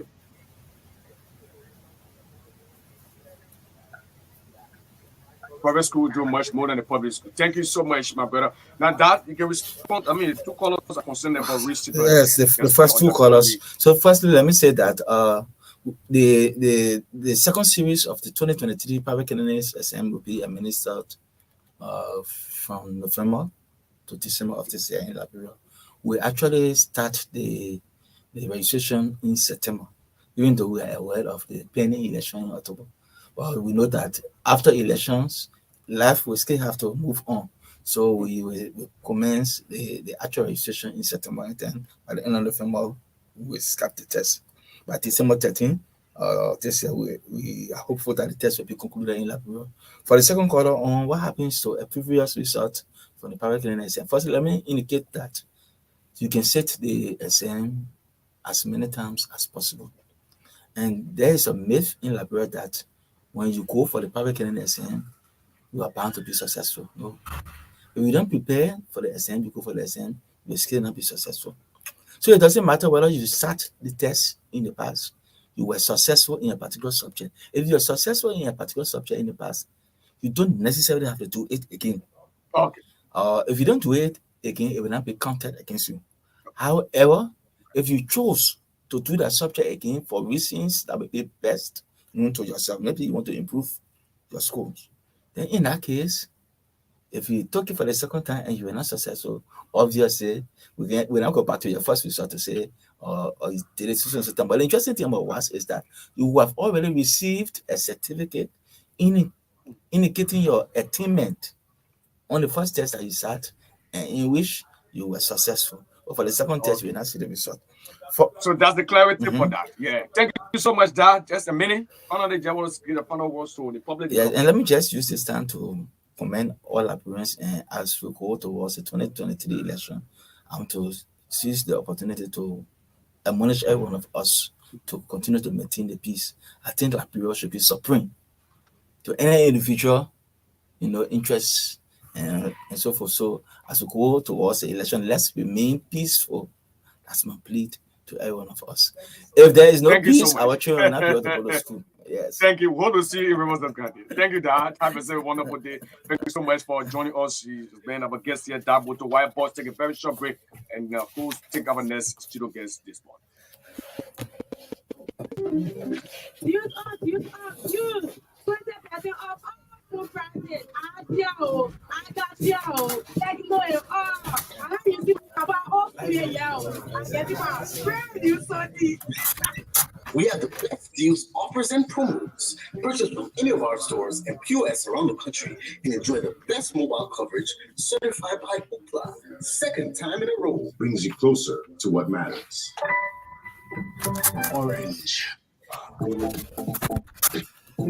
Raptor, 5 feet and 4 data. Not every don't get one Raptor.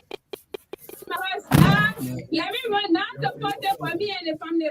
Get your home internet router from any Orange store or POS around the country and enjoy a football data packs start from $9 for 10 gigabytes valid 30 days to $59 for 125 gigabytes valid 30 days.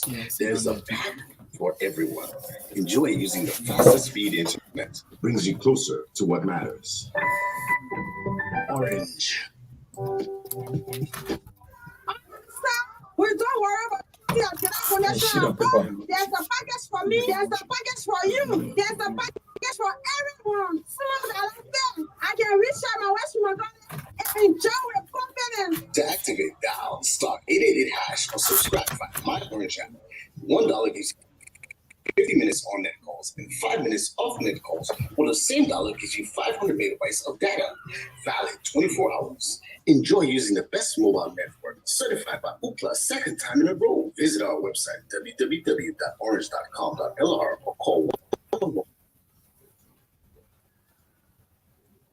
In the Orange, Liberia is a proud sponsor of the True Breakfast Show right here on Truth FM 96.1. Like we said to you this morning, our live set of guests will be Vandana Patrick. You know the name so well. I guess, of course, he's here with us. Take us until 10 o'clock this morning.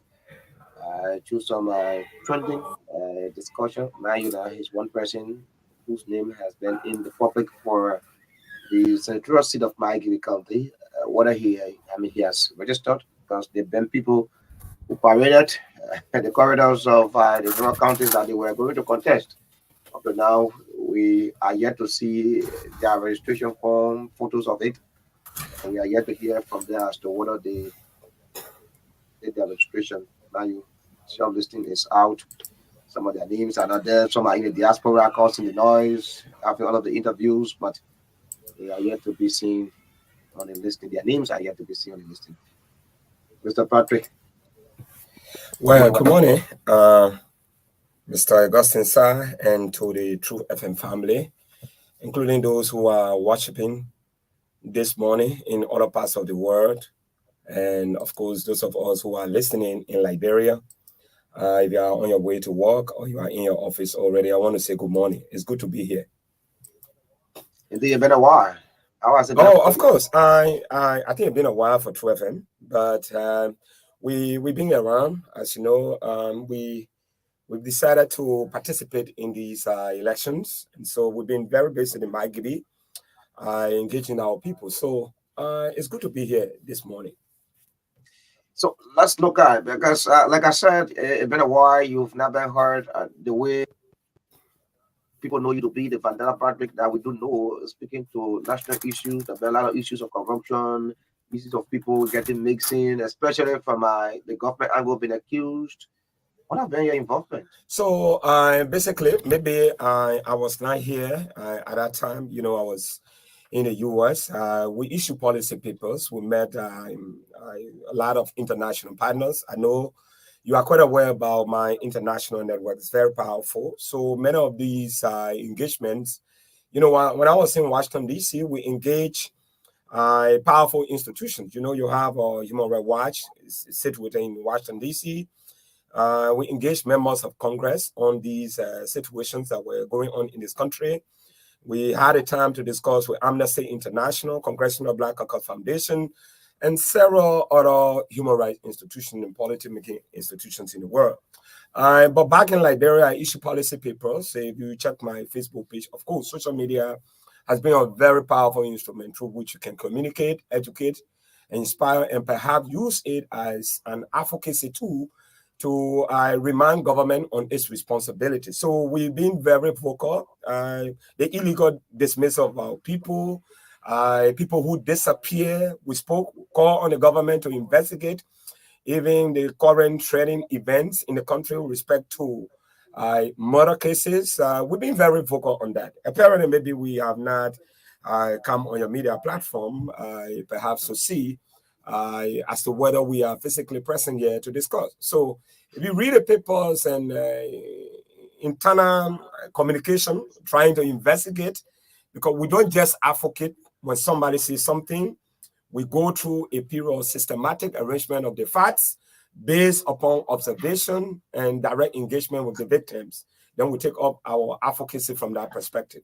So we've been very vocal. Now, let's get to the issue. There are records of people who stood tall to government, if not power. Going to the legislature, you hear not, I mean, you don't hear them anymore speaking the way they spoke yesterday. You've been one person who stood tall, spoke issues. Your name was all in the corners, and international wires all carry your name. Why are you venturing into politics? Why didn't you choose to just remain in your advocate position? So these are questions that we get all the time, but I have made a solemn decision to transition from active activism to elected public office, specifically targeting the Liberian Senate. As you may be aware, I am a human rights defender and a public policy strategist by training and practice. Going into the Senate will give me a better platform to advocate for economic freedom, to protect the rights of the most marginalized groups of people. In fact, it will help me to concretize my over 15 years of activism in this country, where I was physically and psychologically tortured for speaking truth to power. I stay secret in those who believe that, of course, speaking unpleasant truth to power, they saw it as an affront, and we cannot guarantee the safety of our people in any democratic society where few groups of people believe that they are above the law. And so it gave me, at that time, a moral responsibility and a constitutional obligation to defend and protect the democratic values and the rights of our people in this country. So going into the Senate is an extension of my activism, because the Senate or the legislature anywhere around the world is the best, or most importantly, the biggest platform for activism. So of the legislature, all of your advocacy, you've not succeeded? No, we have succeeded. We succeeded on many occasions. We succeeded in getting some powerful men and women in the previous regime out of power. We coerced them to resign. We called for their prosecution. We demanded the national legislature to reform laws that were not in the best interest of our people. You heard some time ago, we engaged the national legislature that you cannot sign concession agreements in this country without the direct involvement of our people. You saw how the national legislature appropriated over 900,000 to go and have the oil and gas discussion across the country after they signed that into law. You also saw in this country where we advocated that people should not be apprehended just because they disagree with the government. We saw how people became victims. We advocated for journalists in this country, many of whom were prosecuted, you know, cracked down on press freedom, the front page, the New Democrat, including some of your colleagues that were here. And today, I think we are still mounting the pressure to ensure that we have a democratic space in the country. Back in my Gibi, where I come from, we stood in defense of the workers' right. You know, the then and Cisco and Abel, Yange, the rest of the guys, when the government of Liberia, you know, through its state security arrested, you know, the architects of those who were defending the rights of the workers. You know, the Austin 19 presidency. Of course, that's what I was saying. And they jailed them to Bonaway. We engaged the government. You know, I remember coming on this platform to blast at the Firestone management and that of the government of Liberia. Why should you incarcerate people when they are protecting the tenets of democratic values, defending the workers' rights? So we play a significant role in this country in protecting the rights of our people and ensuring that the democratic space in this country is protected, that no one is above the law. Is that what my Gibeon should pay you back by giving you state position? It's not just about the activism that we carry on. I think that is my professional career. So you go for payback? It's not about payback. It's about commitment. It's about demonstrating that in this new era, in this new dispensation, especially when Africans around the world, when the international community is trying to promote the idea of intergenerational representation, you are quite aware many young people, many intellectual academicians, many of the sound public policy experts who have gone abroad, acquired education, they said in this country, we are never given the platform to go on the table to discuss. During elections, they tell us we are the future leaders of this country. We need to go to school. And some of us have left this country to go abroad to acquire education. While you are away learning to come and contribute to the country, they change the lab because they told you education is the key to success. But when you are away, they change the lab. So we are saying Fandela Party want to inspire a new breed of generational leaders in this country. And before doing that, I left a legacy. I executed my tasks. I graduated from activism, and I'm now intending to go into public service to articulate the views of our people. Our people are being underrepresented in the Senate. Let me give you an instant. There are laws in this country that makes it very clear. Before a concession agreement is signed, the people should participate in the making of those laws. It's not happening. You know about the Farmington Hotel. The laws were made at the national legislature. They went right to Rabos International Airport, and they signed that Booker's concession agreements. Our people were not consulted.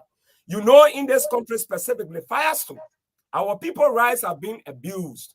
Firestone is contracting almost 1/3 of the fine. Right. Our people are working and they can't get their benefits. How do we build a society based on deception? I think the honor representation of our people at the national legislature is giving me that moral obligation. And do you need to be at the Senate or at the legislature before you sit with Firestone or the government to ascertain for yourself as to why they are taking this? As an activist, like I said, I have demonstrated resilience in defending the rights of our people. I take you back 1999 when I started activism. When Firestone attempted to take over the Abel Multilateral High School, my alma mater, an institution that was considered the only high school in Lower Margibi.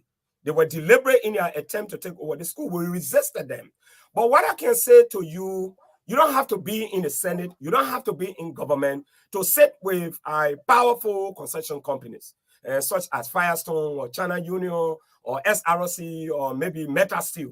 But the point is, in this country, as activists, civil society actors, we use what I describe as informal authority. We can only mount pressure. In other words, we can take the government to the river. We cannot force the government to drink. So as an activist, we have limitations. We only participate in rebuking and calling the government to attention to seek the best interest of our people. When they are making decisions in the Senate, Fandela Party does not have the right to vote. I can't vote yes, I can't vote no, because I don't have that governmental garment to sit in plenary to debate the issues. So we always channel our problems through our legislators to advocate for us in the Senate. Did you support this government? Come again? Did you support this government coming to whether I support this government at this time? Whether you supported this government coming to yes, I campaigned heavily for George Weah in 2011, or 2017. We felt at the time that George Weah, giving the caliber of platform he presented to the Liberian people and giving my personal experience with the Unity Party at that time, I was under moral obligation to make a solemn decision. And that decision was based on my constitutional right to exercise that right as to whether this government will be good than this other government. And you see, one of the reasons people sometimes elect people to public office and they go and sit down and people take advantage of them. We have a problem in this country. Just yesterday, I listened to a lady from the Unity Party. She said she supports the Unity Party, but she's not going to support the Unity Party candidate. And she's going to support a CDC candidate. This is the kind of ideology we should bring in the body politics of this country.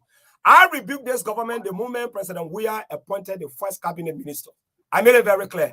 President Weah has failed the country to recruit people in your cabinet, especially when these people were undergoing investigation in the previous government, to reappoint them without investigating them, subjecting them to audits, taking them to court to exonerate themselves. I felt at that time my support. That was the beginning of President Weah failure. Let me say this. I gave this in simple terms. The reason I ask you as to whether you supported this government coming to being is there were rumors that you were also lobbying to contest on the ticket of the CDC, but because McGill has been given preference, that's why. I mean, you. No, man, no. We've gone beyond that. We disagree with this government since 2018. When did you go to them? No, I've never met them. What tell you say I have gone to CDC? I've never gone to them. We got to be very clear. In the first place, you should know my disposition. How can I disagree with the government in 2018 and come to lobby? Well, it is not. Oh no, for me, I am an activist. Listen, I am an activist. I speak truth to power. I don't pretend. People who know me in this country, when I stand for something, I mean business. I am on the Matthew Broom revolution of Councillor Tiawan Gonglo. And of course, you know, it's an undisputed fact that Councillor Gonglo remains one of Liberia's most iconic leaders in this country, who has the ability and capability to present a new Liberia, a Liberia where economic freedom will be given to the masses and where people will be held accountable for abusing state resources and abusing human rights. You had Ambassador Bwaka and Alexander Cummings. Why didn't you go to people who have been in the struggle? I'm not prepared to talk about personality. You asked me specifically about Councillor Gonglo, who I support in these presidential elections, and I made it very clear he remains one of Liberia's iconic leaders. Can he provide a leadership that is so desired? He has exemplified that beyond human imagination. This is a man for over 38 years in legal service, representing the victims of corruption, human rights abuses. He went into public office and exemplified beyond human understanding in this country, including some of you guys in the media. This man is like Liberians will reach to a point where we have to make critical decisions. Someone who values public office, to perceive public office as a place of service and not to get rich. Right now in this country, the middle class and the rich people, they are people who work in government before, or people who are doing clandestine business with the government. That is the kind of situation we are created in this country. If you count out of 10 rich people in this country, they have served in government before. We intend to build a middle class. We intend to fight corruption, save state resources, and invest in the people. That is what we call economic freedom. You intend to fight corruption when you are inside or outside? You can fight corruption inside. You can fight corruption inside. So there's no specific realm in which you can use to fight corruption. As long as it can catch a cat, we are successful with that. Maggie is a very big county, and of course, it is of no secret that this election will be, it has to do with money. And how well have you worked in Maggie County? Many times you go to a campaign rally, people ask you, what have you done? What are the timetables? So, you know, this is, let me give you the historic nature of tangibles. During the days of old, when the corrupt oligarchy was in power, what they did, they used the masses as scapegoat. They used them as political guinea pigs. They don't feed them. They don't have time for them. During elections, they engage what are called stormy infrastructure. And the architectural designers of stormy infrastructures are the politicians. They pay hand pumps because it's 3 months of elections. So the masses will see it as, oh, this is good. They gave them money They gave them money to make business, instant macro loans. At the end of the day, you know, they try to reduce the politics into how much you can afford to give a voter. We are saying in this area, in this new dispensation, I made it very clear.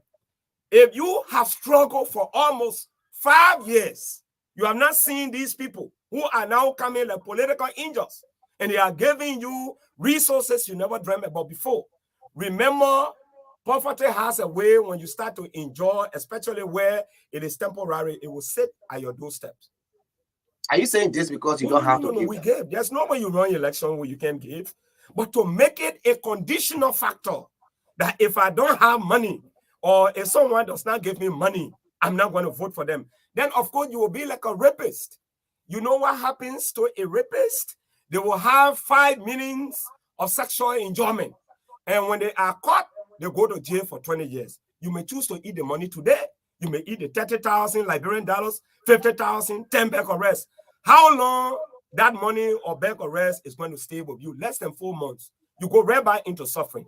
The power you gave these people because they induce you with money, they're going to use the power to look for more money and keep you in actual poverty. And every one of us have been victims of this culture of deceit, where people only come as political angels during elections. We are saying, when I go to them, look, let me say this. Augustine, I am a product of poverty. I was born and raised in Firestone to parents who were rubber tappers. On many occasions, I went to school with tear trousers. I wore one set of uniform. At one point, especially when they say double tapping, we have to help our parents, and you are still you go and sit in the class. We were ostracized. We were bullied because of the way we smell. When we graduated from high school, we had to work as houseboy in order to acquire an education. So seeing myself today, a product of suffering, a product of human rights abuse, graduating from the arches of poverty to go abroad, learn, and come back in this country to give back to our people, I have always challenged them. A leader is not only there to serve, but that leader must inspire confidence in the people that they are leading. The reason why you are in studio today, you were inspired somewhere along the line. When you saw people doing this job, you felt that, look, I want to be that guy in that studio. Today you are here. Fandela Patrick is saying to vast majority of people in Maigibi. Maigibi was established 1985, December 15th. 38 years ago, we've been told in Maigibi that we are the future leaders of this country. I am saying this is a time for intergenerational representation. For the first time in the history of Maigibi, Maigibi must descend. The young people of Maigibi, we must secure, we must collaborate, we must unite in one accord to ensure that the Senate is secure and it represents the best interests of the people of Maigibi. And now I'm taking you to the young people, because most often you hear, like you have said, people will tell you, young people, this is about you, this is your time. What is your connection with the young people in the country? I engage them, even those who disagree with me. I am not concerned about their disagreements. I am concerned about what I can do to inspire them to see me as a beacon of hope. And I have exemplified that in this country. For years, I have stood in defense of the most marginalized groups of people, including some of the young people who are jobless today. Today, Liberia is losing a whole generation to drugs. District number 1 alone are being into almost 20 ghettos. It is disheartening to inform you that some of our young girls who are indoctrinated into drugs are selling their babies. I met some of them, and they were crying on me. And they said, look, we gave birth to our babies. We don't know how to take care of them. They say, for me, I sell them for 500. I sell some of them for 1,000. At least they can have a better future. I'm telling you, people are buying babies in the ghettos. Have you asked yourself as a journalist, when these people get pregnant, of course, in among they are on drugs, they get pregnant. God gave them that reproductive ability to bring children on earth. So have we asked ourselves, when these people get pregnant and they give birth, where are the babies? I got to know that there are a lot of things taking place in the ghettos. So my goal as a leader, someone who wants to change the narrative, we need to prepare for these people. It's not just about making promises. I am more convinced that if a platform or such is given to me to represent the interests of our people, I will not just base on the development of my Gibi from a domestic factor.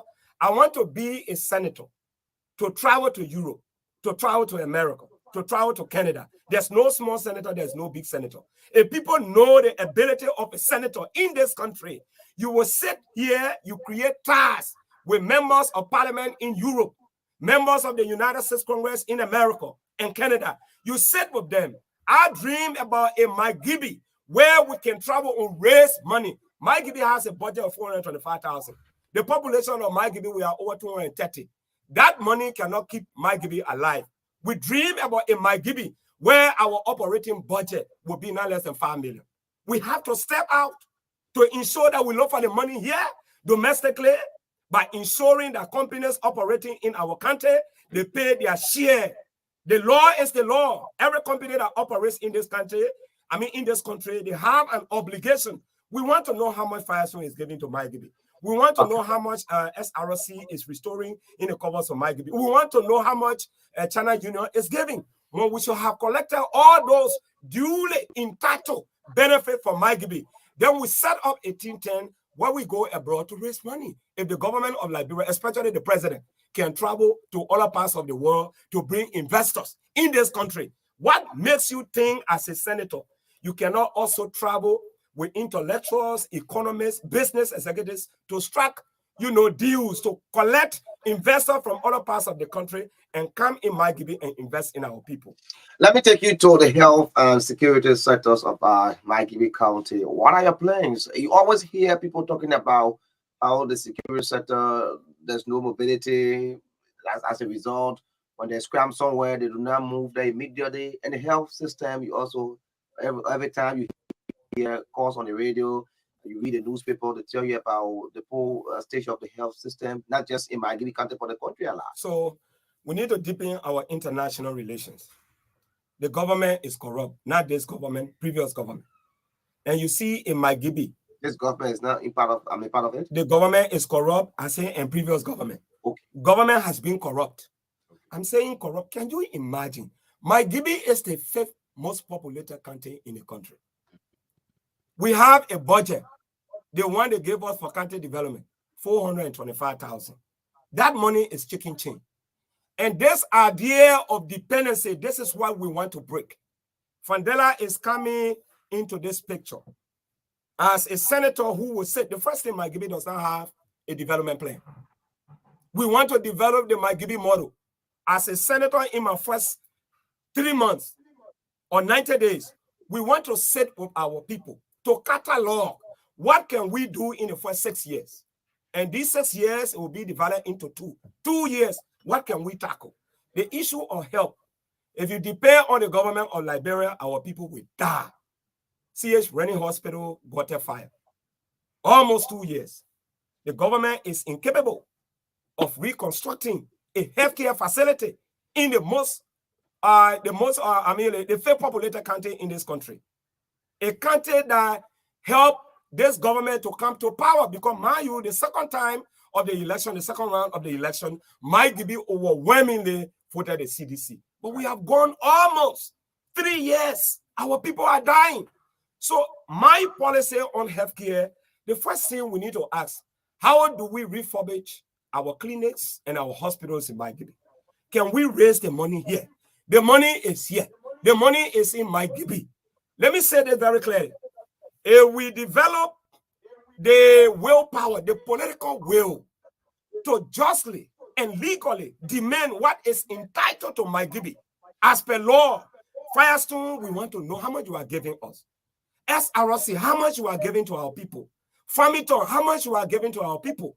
China Union, when we put all these resources together, I can guarantee you we can use that money to refurbish our healthcare system.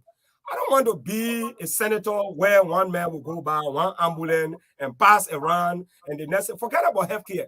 We want to train our people. We want to train medical doctors from MyGibi. And I say this, Augustine, the few time I spent in the US while going to school, almost about 10 to 15% left this country to go to school abroad to further their education. It's very easy.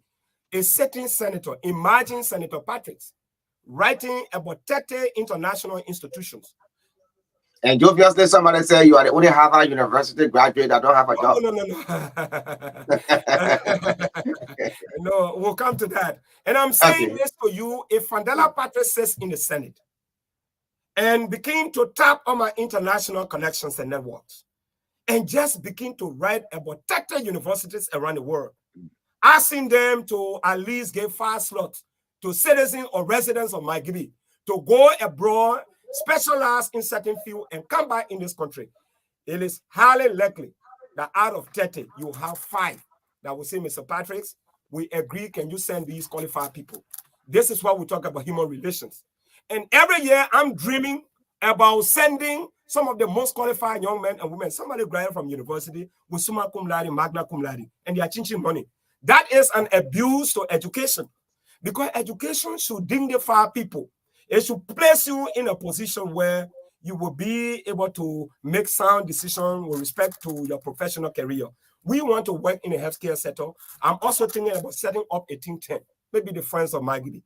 It will be a composition of foreigners, Liberians, and other personalities, people who have ideas in raising money. There's a law in the US. If someone raises money for you, they are entitled to 10%. So imagine if you That's the kind of business you'll be involved in. People are donating, people are raising money. We have a healthcare system in Margibi that is deplorable. And as a senator, I'm asking these people, I want to save lives. I want to make sure our people live in a better environment. The security sector. This is what we intend to do. The people can raise money. When Ellen was in power, donors raised money. Other people, other countries around the world, international organizations raise money to help people. These people that we are talking about helping them, they don't have to be necessary government employees, but these are people that are going through the hardship of poverty and they are dying. So it doesn't, pose any threat or a problem when other countries, friendly nations are raising money. Like you right now, if somebody raised 100,000 for 2FM, would you say no? You Absolutely, we'll be so happy to get it. This is what we want to do because we cannot raise the money yet because the money is not yet. So we have to demonstrate that we are committed. When you raise the money outside, you can come and invest in our people, and our people will be safe. Do you have that integrity to be trusted? Of course, I have an impeccable characteristics in this country, not just in Liberia, across Africa and the globe. Just before we go to the land, let me ask you this question. You in Margibi County, where the former Minister of State, Nathaniel McGill, is contesting as senator as well, or want to be senator of that county. Is he the one contender, or Jackson Robertson, or one Yapuya? Who's the contender? My major contender is poverty, human rights abuse, and of course, those who still don't believe that it is possible. I don't want to dwell on personalities. The line will be drawn on August 5th. The next time, you're contesting that like I said, my politics is not that of personality. I am more interested in educating, inspiring Margibians. I remember you talking about him once. When I took you on the line, I spoke at that time when he was in government, and I felt they were abusing state resources and it needed to be held to an account. Of course, the international community listened. So we were not just talking on the phone, we were engaging in intellectual warfare. So sometimes when we talk, we don't just talk because we want to talk. The way Mr. Patrick used to talk before, I no longer talk one-sided. When I talk, I engage in an intellectual warfare. Patrick is our guest, and of course, he's wanting to be senator of Margibi County. 0776-296659, 0776-296659, 0776-296659. Let's talk to this person on the line. Good morning. Let's hear you.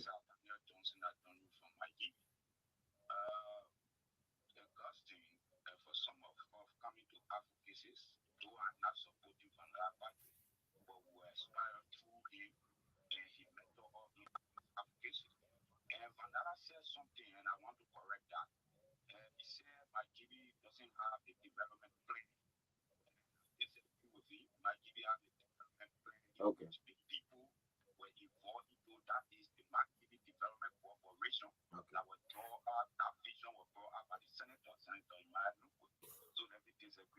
Okay, let me hold this. Let me hold this person. I'm not this agree with you. See the kind of playing. Good morning. Good morning.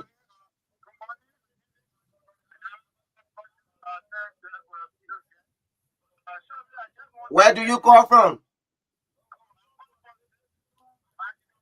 Let's hear you.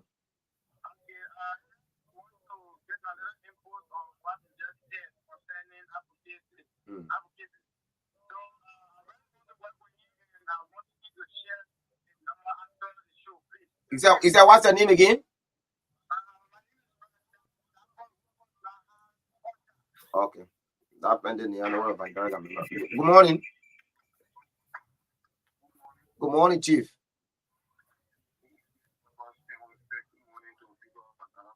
Good morning.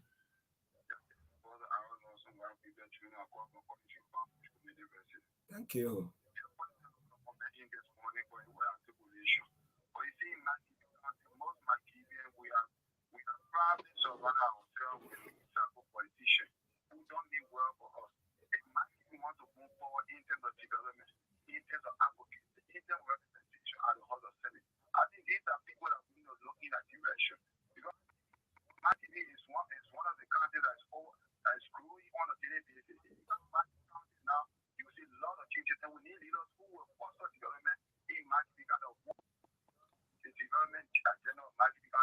Okay, let me hold you there and talk to George Christopher Willett. Good morning. Like a people right here.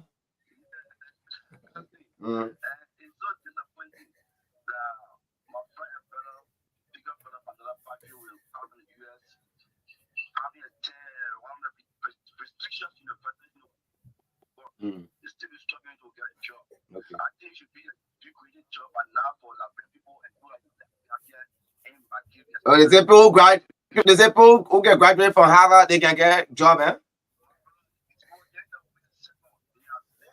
Ellie went to Harvard, she came here, she also asked you for elected position.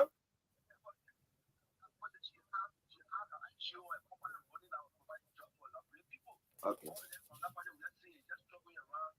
So have you gone to him asking as to whether he could help you a job and he said I can't make it? Okay. Let me hold you there and talk to this last person on the line. Good morning.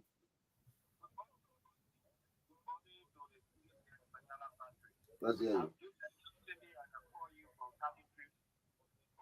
Let's hear you.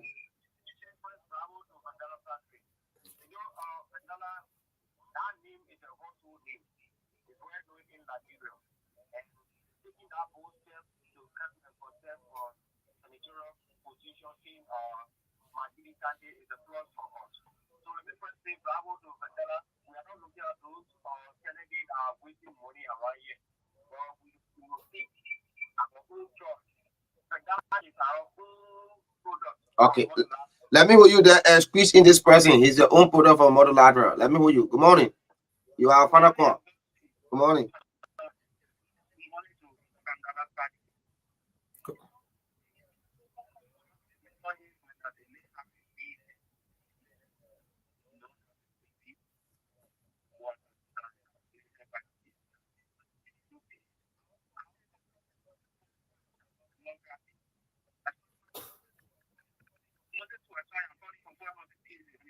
Okay.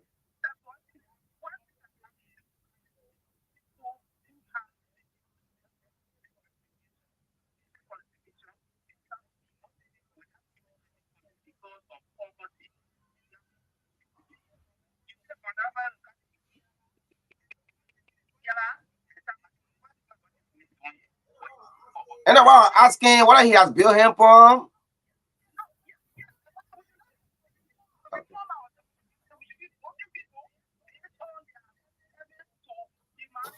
Okay. Let me hold you there. Vandala, you listen to the calls. Your name is a household name, but you don't have money. How are you going to manage? Oh, now one thing in politics, name recognition is very, very. I think the audio. I'm not getting it clearly. Okay. Name recognition in politics is the first step. It's just a confirmation of my 15 years of activism. President Baga was known all around here. He was defeated in 2017. I'm not talking about people who serve in the public sphere. I'm talking about a young man who risks his life, education, and that of his family to defend the rights of the most marginalized groups of people. With this issue of tangibles, I have invested a whole lot in human resource capacity building in my giving. There is absolutely no one, no senatorial candidate in these elections in my giving. I challenge them to provide documentary evidence to say they have given scholarships to people of my giving equal to Mr. Patrick's. We started since 2004. It will interest you to note, when I was still at Cardinal University, we established an organization called Show Liberia. I know many of my Cottintonians will call you and they will, they will make it very clear that that was it. My colleagues at Coddington contributed significantly to giving people scholarships, to educating some of the young boys who did not have the opportunity to go to school in Bonkante, in Maigibi, and Monserrado. If I go on now naming institutions in Maigibi, like Bidoia, like Langolepe, you talk about Aro Escafi, Abel Motolatra, St. Pius, you can go and check the Mother of Jesus. We have given scholarship to so many persons. We're talking about macro loan. We started our macro loan program since 2012. At that time, when I came from South Africa, I had a time to attend a cultural entrepreneurship. We raised money. I think the first amount that we invested in was 12,000 Liberian dollars in Bon, Maigibi, and Monserrado, specifically District Number 1. Recently, when I graduated, my colleagues, they wanted to have a party. I told them, no, I'm not interested in party. Whatever you're supposed to raise, we bake you. Just put that small thing together and give. Yes, I don't want to have any graduation. In fact, I have never had formal graduation. I deliberately choose not to do that. So why do the money? Use the money we donated to people in the, Division 17. You can call right now. They gave them, I think, $100,000 Liberian dollars for these mothers who were struggling to do business. That money was given to them. So when people are asking, what have you done? It makes me to think perhaps they are becoming, oblivious of historical antecedents. Mandela, we are out of time. Actually, in conclusion, Christopher, let me tell you the joke about Christopher. Yeah. He was supporting me from the beginning. But since his representative candidate has chosen to endorse a different candidate, so, everybody has to fall in line. But, Christopher, you stay with me, a friend. I know when you enter that voting booth on October 10, you will make a solemn decision. And let me give my number. Somebody asked, I need to give them my number. My number is, please, before I leave the studio, you need to call me after the studio.